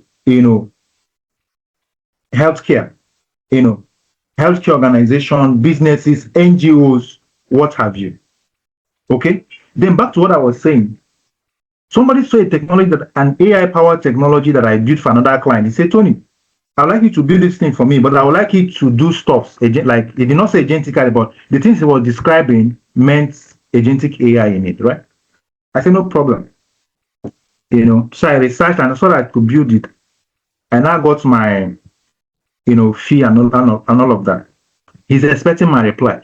Do you know the reply I'm going to give him? The charge, what I'm going to charge him will not be anything less than 5K, 10,000. $10,000. That is why I keep on saying, if you want to play the big boys game, you need to step up. Even that even that 10,000 is just based on maybe because we know I've worked for the client before, right? So that is one instance. And these skills, like you go on LinkedIn, if you go on Upwork, they are looking, they pursue now. They are looking for me, and I run for jobs because, of course, I have different things doing in the paramilitary and all of that, right? So they are looking for people with soft skills. Or you can go, if you're a professional or in any domain, just meet them. That's another thing I do. I'm in the eye care space. I meet my colleagues that have eye clinic and say, I can build this thing for you. And I charge them. I'm talking with a client currently. He's about 2 clients. The other one is 1 million. The other one is 1.3. The other one that is 1.3 is because he wants the technology to also speak Igbo and understand Igbo language with his client, with his patient. So it's very lucrative. And he's just starting. This is just morning. This is still morning. We never even start. So I don't know if I answered your questions. Okay. All right. Thank you. Thank you so much. Oluseun Temiye. Oluseun Temiye, thank you very much. Thank you very, very much. Thank you very, very much, Dr. Tony. Really learned a lot. So I have 2 questions. The first is, how are you dealing with hallucination? When the data gets a bit too much, the model might start to hallucinate and all that. How are you dealing with that? That's one. Then I saw that you uploaded the data to WhatsApp. What are you using as your storage to store that data somewhere that the AI can now use to manipulate it? I don't know if you get my question, sir. Then lastly, I will need your number, sir. If possible, if you could help us with your number this evening, I would love to call you almost maybe for this evening and we can maybe do something together. Thank you, sir. Okay, boss. Okay, you're welcome. For the number, you will just reach out to us and on that. Okay. I will drop my number again. You'll just reach out to us 08036238031. The number be dropped on the chat. Yeah. The number be dropped on the chat. Sorry for badging it. Okay. It's dropped on the chat already. Oh, great. No, I'm asking, did you say you've seen it? No, I'm saying it should be better if it's dropped on the chat. Yeah. That your own number can be dropped on the chat. Yes, your number can be dropped on the chat. Thank you. Just get it. The chat. I think has some. It's not enabled for now. Okay, it's not enabled for now. It's not enabled, but I can actually drop it on the WhatsApp group. Okay, on the WhatsApp group. Fine. We'll write it now. You can call it. We'll write it. Thank you. Okay. 08036 238031. And then if I know the state, I can always drop it there. If I know the state, those on the community, you can just mention the state as well. I'll drop it there. Which state is there? Which state needs my? So I'm in Abuja. I'm in Abuja. FCT. Abuja, Port Harcourt. Yeah, FCT. Yes, sir. Yes, sir. Okay, are you on Nsdabie FCT? Yes. Prof is actually my friend. Thanks. All right. I will drop it there. Okay, so a few more questions. Then we'll call it a day, so that who is there? Yeah, I let me saw answer his 1 minute. question. Mr. Dauda. Mr. Dauda.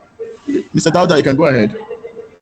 No, somebody asked a question. I don't know. I've not. Oh, okay. You better Somebody my has. Okay, question, okay. Sorry. Mr. Dauda, hold on then. Let's doctor answer. Doctor, go ahead. Sorry. Yeah. I mean, the question you asked is a very amazing and powerful question, right? The first one, how you deal with hallucination. By default, AI systems, AI models, they hallucinate, although they are getting smarter these days and intelligent.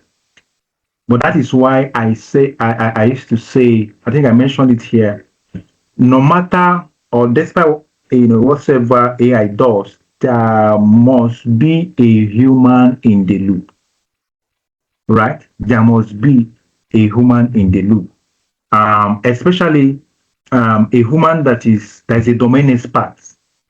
Let's say healthcare data analyst, leveraging these technologies, right? So that you saw. I don't know if you saw what I did when I was starting. One of the things I did was I first of all I confirmed the columns. How many are they? I even counted them manually to be sure that they are 14. And yes, I know you may not really use your eyes to see everything, but so you don't just give AI this thing and just go to bed and sleep. And immediately it does a report, does analysis for you, and does a report for you. Just carry it and go and give your stakeholder and go and give your no. You must also, you see, that is why I said it is not replacing analysts.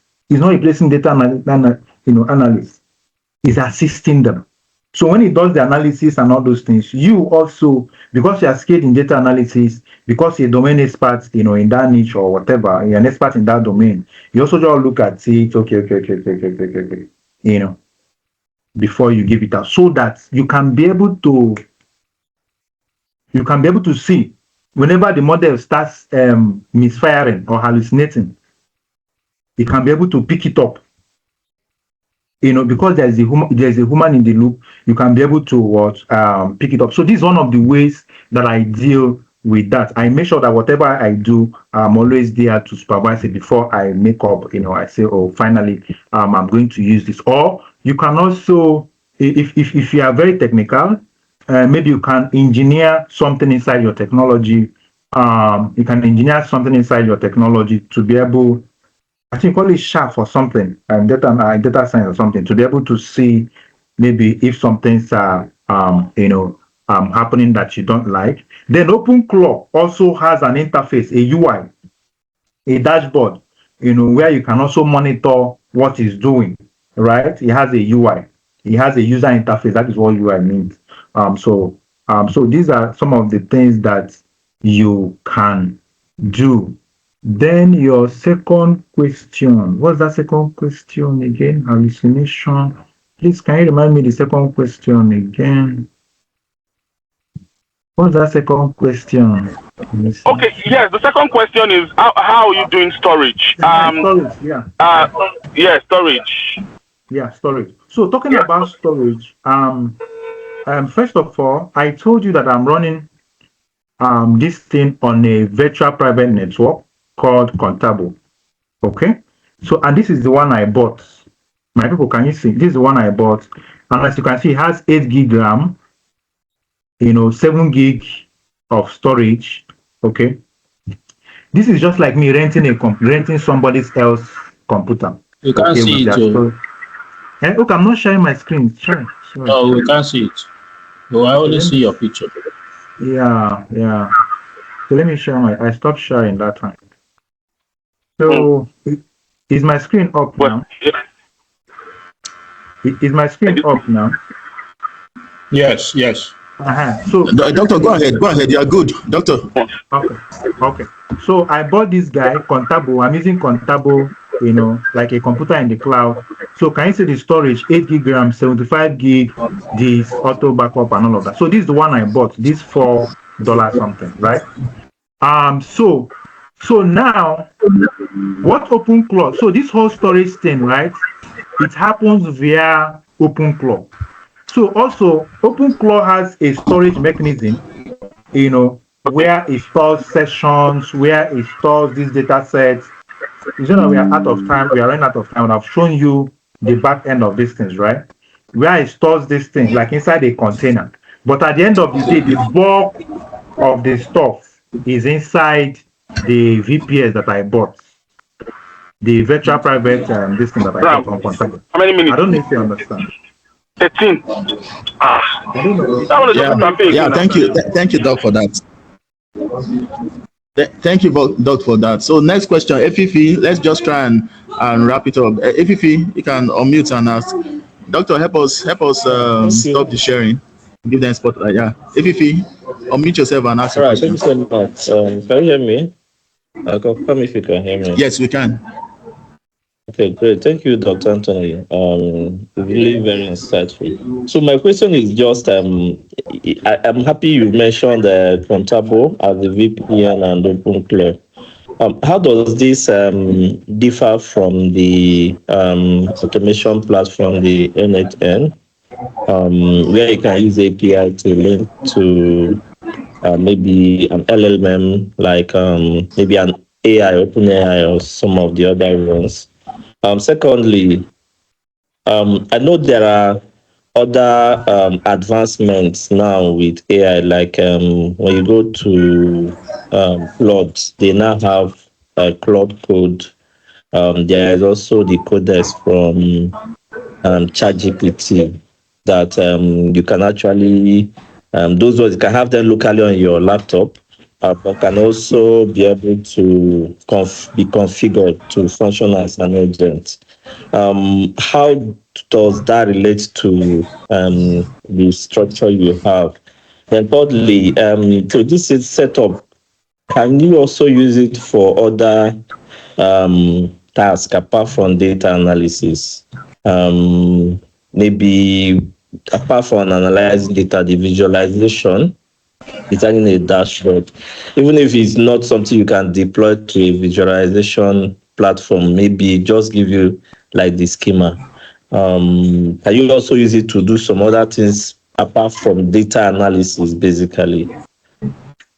Yeah, those are just the three questions.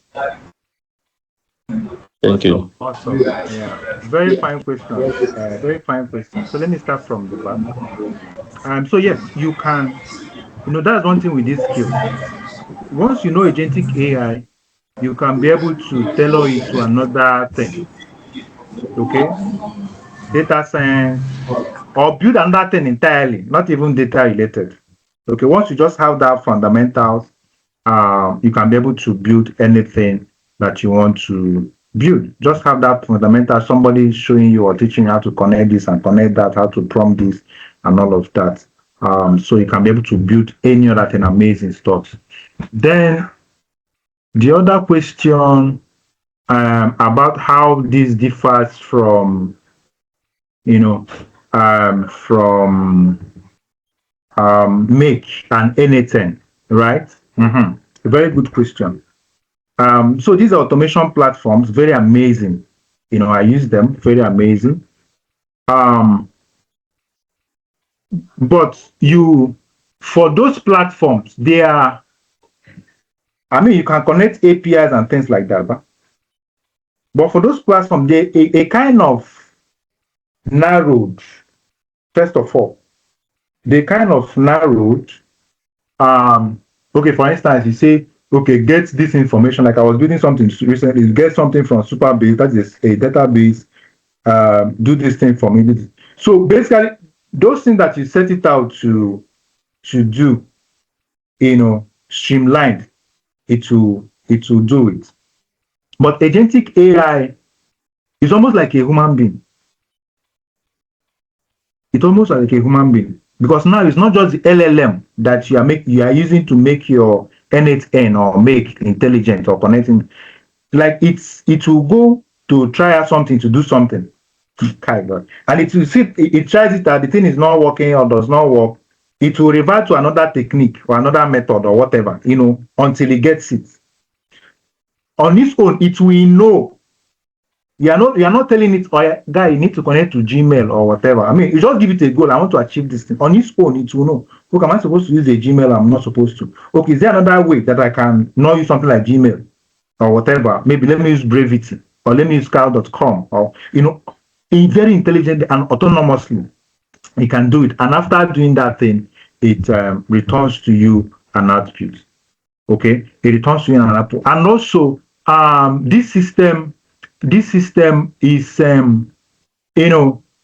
because you built it technically and otherwise, you are in charge. You can make and unmake. You can tweak whatever. Unlike N8N or Make that you just come to borrow their systems, right? Is what they allow you to be able to do. I mean, which they do fantastic job. That is what you do. But this one, you build the back end, you build the front end, so you can tweak anything and use it as you like. And here, then talking about Codex and Claude AI, those things are powerful, But I mean, they run like I use one. I use Codex. They run on your machine, okay? But what if, and you always need to prompt. You always need to prompt them, Claude. Bam, bam, bam, do this thing for me. Bam, bam, bam, do this thing for me. So you always have to prompt them, have that manual input, and also your system needs to be on. Your system needs to be on. But with this system now, this technology, as I've deployed it, eventually I deploy it on the internet that is running inside Contabo now. I don't have to do any other thing. I just have to, maybe if I have a data set, I come to WhatsApp and put in data set. It does the same. I go to bed and sleep and it does this thing from. So I don't have to have my system on, my computer on. I don't have to always prompt for it to do this one or do that one. I don't know if I answered your question. All right, thank you, Dr. Chinaza. Chinaza is the last person here. Chinaza, you can unmute yourself and ask. Okay, good evening, everyone. Doctor, thank you so much for this. I have 5 questions. First, please, Doctor, what are the big... Can you hear me? Yes, go ahead. Just simple questions. Okay. Doctor, please, what are the biggest challenges you face when building AI agents? And how can a beginner avoid them? This one is my first question. The second question, how do you ensure that an AI agent makes accurate decisions and doesn't provide misleading information? Because we can see that sometimes ChatGPT makes mistake. You ask him some things, he will not start telling you another thing. How do you ensure that this one will give you accurate information? The third question is, what is the difference between chatbots and an AI agent?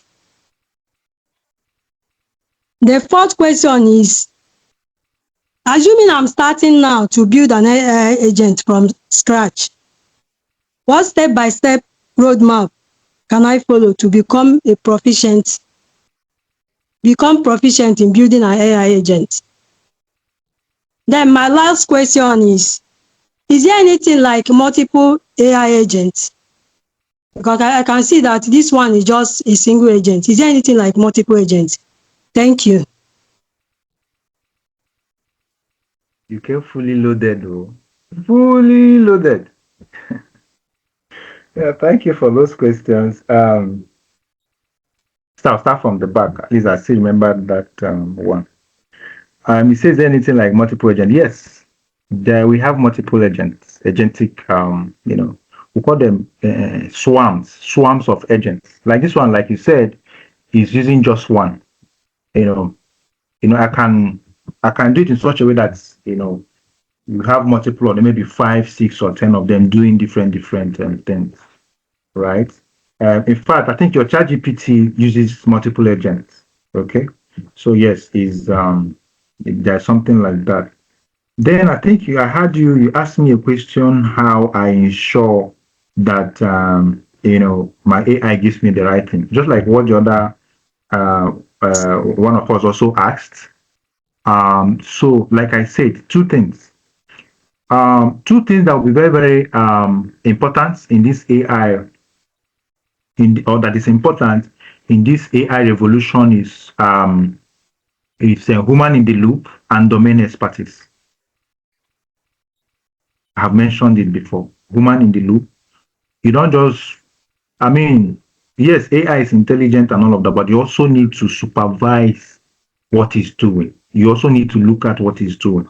And then if you're an expert, if you're a domain expert, if you're an expert in that domain, let's say healthcare or whatever, at least you know some things. So when it's making a faulty this, you can be able to somehow pick it. Okay? Unlike somebody that is not in that field at all. So so this is one of the ways. These are the two ways. And like I also told the other speaker, if you are very technical, you can also software engineer, that is programmatically build out something that maybe will show you if your this thing is given a certain threshold, a certain lower threshold, you know. Then I think you asked me another question. I don't know if it's still on this hallucination thing. Another thing I also do is I make sure I try to use the latest models. I use frontier models like from OpenAI. So I'm always checking to see, like this one now that they dropped 5.5, GPT 5.5. I'm also hearing that they will soon drop GPT 5.6. So I try to use the latest models because they are smarter, they are more intelligent. Or Cloud Opus. I think they now have 4.7 that they release. So I'm always checking, even DeepSeek that I'm using now. I'm always checking the internet. Once they drop a new model, I try to use Frontier and latest model so as to reduce some of those challenges. Please remind me the other. I don't know if I've answered 2 or 3 questions now. Please remind me. I've answered 2. 2. Then what is the difference between a chatbot and AI agent? Beautiful. So so the difference is that a chatbot, which I also built, so you're always asking it questions. So we call it an I call it an AI powered technology, which I also built for clients. Let's say my company is Nsdabie Vision Limited. Okay, like the one I built for my tech academy. So on it, I trained it, I gave information about my tech, the courses I offer, how much they earn, all of that, right? So if you're a user, if you're a prospective student, so you just come and type, maybe what courses do you offer? It will tell you. It will wait for you again. How much? Just you ask it, so you ask questions and it replies you, right? Whereas for AI agent, you just give a goal.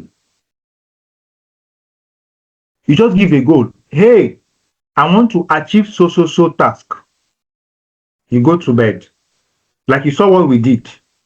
We did not come and be asked. We did not say, before he did that analysis and all of that. We just said, analyze this data. You see him? You just went, analyze the data, gave us chatbot, gave us charts, gave us summary kind of report and all of that. And told us, hey, Oga, I have finished doing this thing. We did not start in, It was now later that we are not asking, do you know those prompting, asking questions and it was answering. So AI agents, you give them a goal, they go out there, do it for you and achieve it. They will not, especially if you use smart models, they will not stop. I don't know if we saw something, I think there's a company, either Kimi or something, they released a model that was to build a website autonomously. And that thing ran for 12 hours until he was able to build that website on his own, a full website. So, yeah. The other question? The other question, your biggest challenges you face and how can you avoid them? Yeah, the biggest challenge I faced. Yeah. So one of the things I did, these days, what I do if I want to learn something, I just build project on it.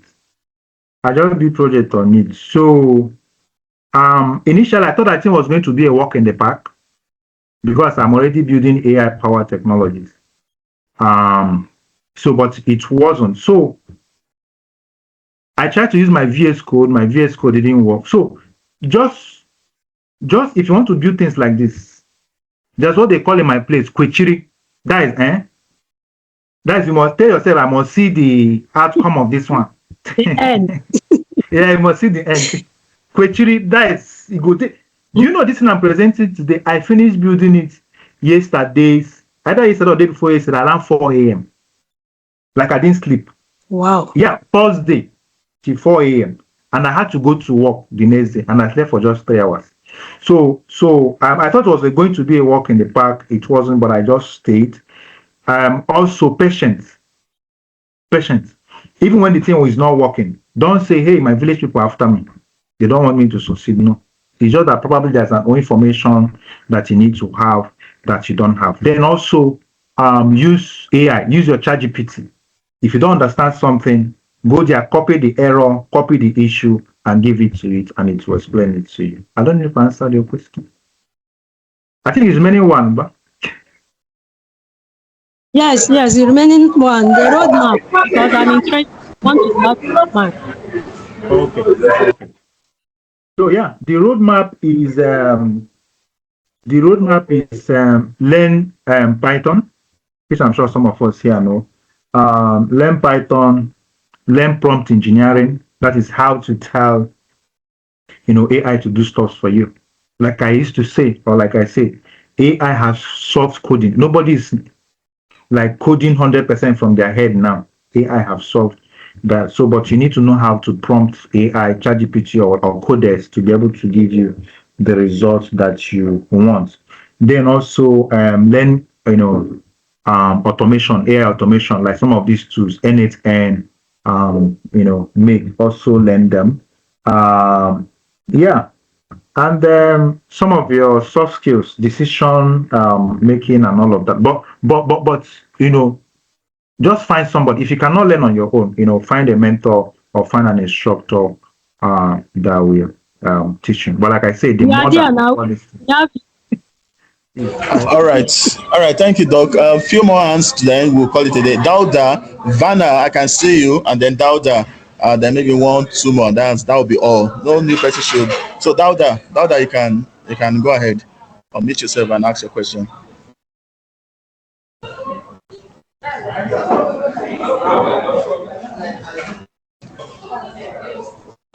Dauda, are you there? Vanna, go ahead. Okay, yes.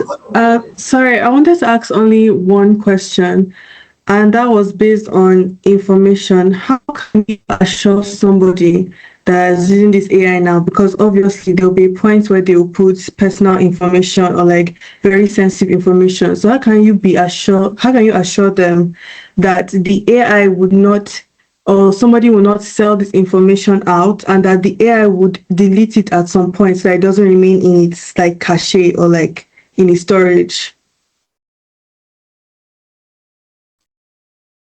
Okay. Yeah, very good question. And so if you build an agentic system to collect data, to collect information, there should be another platform, another like a database where it gets all those information, it stores those information, right? Like what we are doing is just analysis. But if you are building like a production stuff, it should be stored another platform. Yes, in the cloud. Yes, somebody may say it's still risky, but at least like something like Superbase is a platform I use a lot, so that it stores this thing there. Yeah, another thing also that you can do, always if you can, do your backups. Okay. Do your backups. We are talking about storage now. Do your backup maybe on your machine if your storage system, the storage system on your machine is big and all of that. Or maybe if you have an external stuff, or even have a kind of data center or server in your house, So do your backups, do your backups. Then talking about it's not doing some crazy stuff. Now stuff like OpenClaw is now becoming more advanced. Some of those security issues, then people are working on them to minimize, to reduce those things. So that is why NVIDIA came up with NemoClaw, that guides OpenClaw so that it does not misbehave. Then there's also another platform, Hermes, that is also people also saying that is good. So yeah, you can leverage some of these things. And also OpenClaw has monitoring stuff. Like I say, it has an interface, the UI, where you can always check and see what is doing. But finally, don't always forget there must always be a woman in the loop. Don't just do this thing and go and be sleeping and say, hey, God, don't butter my bread. You must always supervise and see what they're doing. And that is why a data analyst with these skills or whoever with these skills can never be replaced, because humans still need people like this to control all of this. Thank you, sir. Okay, doctor, thank you. Lastly, Frank, but before you speak, Dauda Network, they have sent this question, doctor. Dauda said that you talked about academy, that's your training, and I also mentioned it. There was the mode of the training. Is it virtual or on-site? I think it's virtual. And then the cost implication. So now that the cost implication, I will get that across to you. I'm in the know of it, so I will let you know. Dauda is our Kaduna State coordinator. He is also very good in the field. So I'll let you know about the fee. And then, so doctor, virtual, isn't it? It's virtual. Yeah, the training it's virtual. It's virtual. I mean, we are tech people now. It's virtual. I mean, okay. It could be physical. Yeah. If no, it's virtual. It could be physical, but this one, my own is virtual. Yeah, online. I can just pick any day. Although I'm trying, can pass all those information, but usually for 10 weeks, maybe once in a week, for 2 hours. Yeah. So, and also it's about 8 weeks, 8 to 9 weeks a weekend. So all those details you can always get that from us. Dauda, I'll reach out to you. So lastly, Frank, Mr. Frank, yeah, for this one, that was our last question. Yeah, 8 to 10 weeks, depending on how I structure it. Yeah, 8 to 10 weeks. Okay, I'm struggling to hear you, doctor. Because of 8 to 10 weeks. It will be between 8 to 10 weeks. Yes, okay, yes. 8 to 10 weeks. Exactly. All right, Mr. Frank, you can unmute yourself, and that's our last question for today. We have tried. Mr. Frank, you can ask.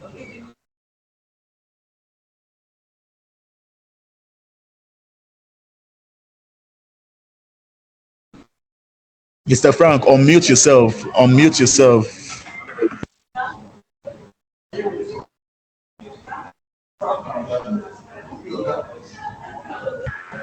Maybe it's not more there.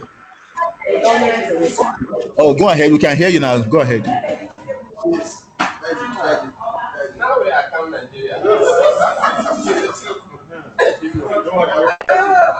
I don't think it's there again. No. Oh, all right. Okay. If that's the case, so we'll come to an end. So, doctor, thank you very much. A lot here. We really appreciate your time. Yes, we are together. We've been on this journey, and finally today has come, and it's so exciting. It's so worth it. It's worth the wait, and we so much appreciate it. There's a lot. Of course, you're part of us. You're a member, professional member. Yeah, even though some tiny stuff to be done there, but you're a professional member. So there's a lot that we'll be doing together. We'll bring you again because we know you have loads. We see you on our community platform. I was like, these bros won't kill us with AI. you sleep with it, you eat with it, you dine with it. It's so you do it for fun, and you actually said it today. But the time has come to start. We'll start making money from it. So we'll have meeting with with our BOT to structure how to package all those stuff together. I know you're making money by yourself as well, but then as a society, you also partner. So it's going to be big because what we are looking at is federal government.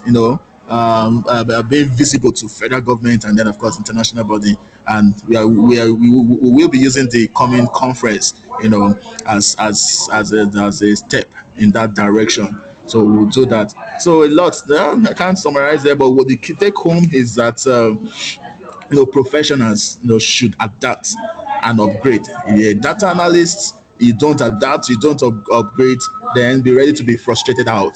That the game is for the big boys now. Yes, the lower ones are being pushed out, except we've got to fight. And we've got, trust me, we've got some fighters in our community. You know this. In our society, we have good guys, great guys that are grounded in this. We just need to push more and push more. And and then the next person, we came up with a program code along with me. So this is just like a spring, a starter webinar type, more of practicals. Practical is to just be very few subsequent a webinar that will be maybe just some lecture. They are not bad. They are not bad coming to give, but more of practicals we'll be doing. So we'll put out a form, and then people filled. We have some.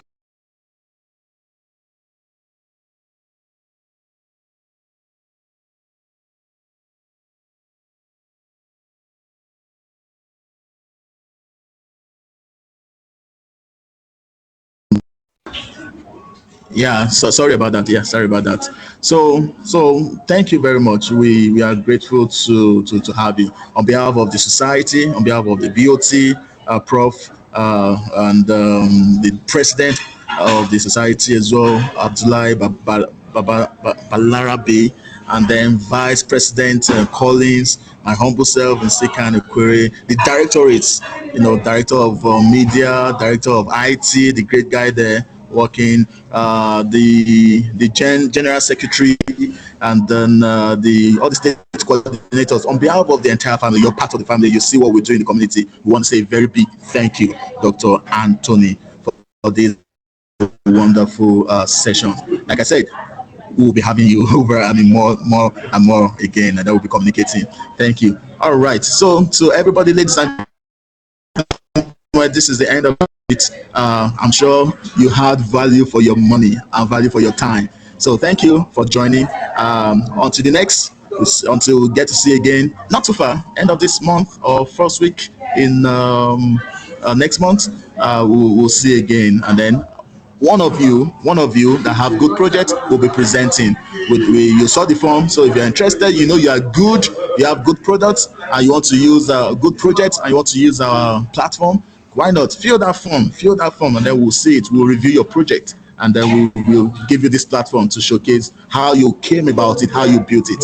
All right, from here, from me, want to say bye-bye. Bye-bye. Thank you so much. God bless you. You too.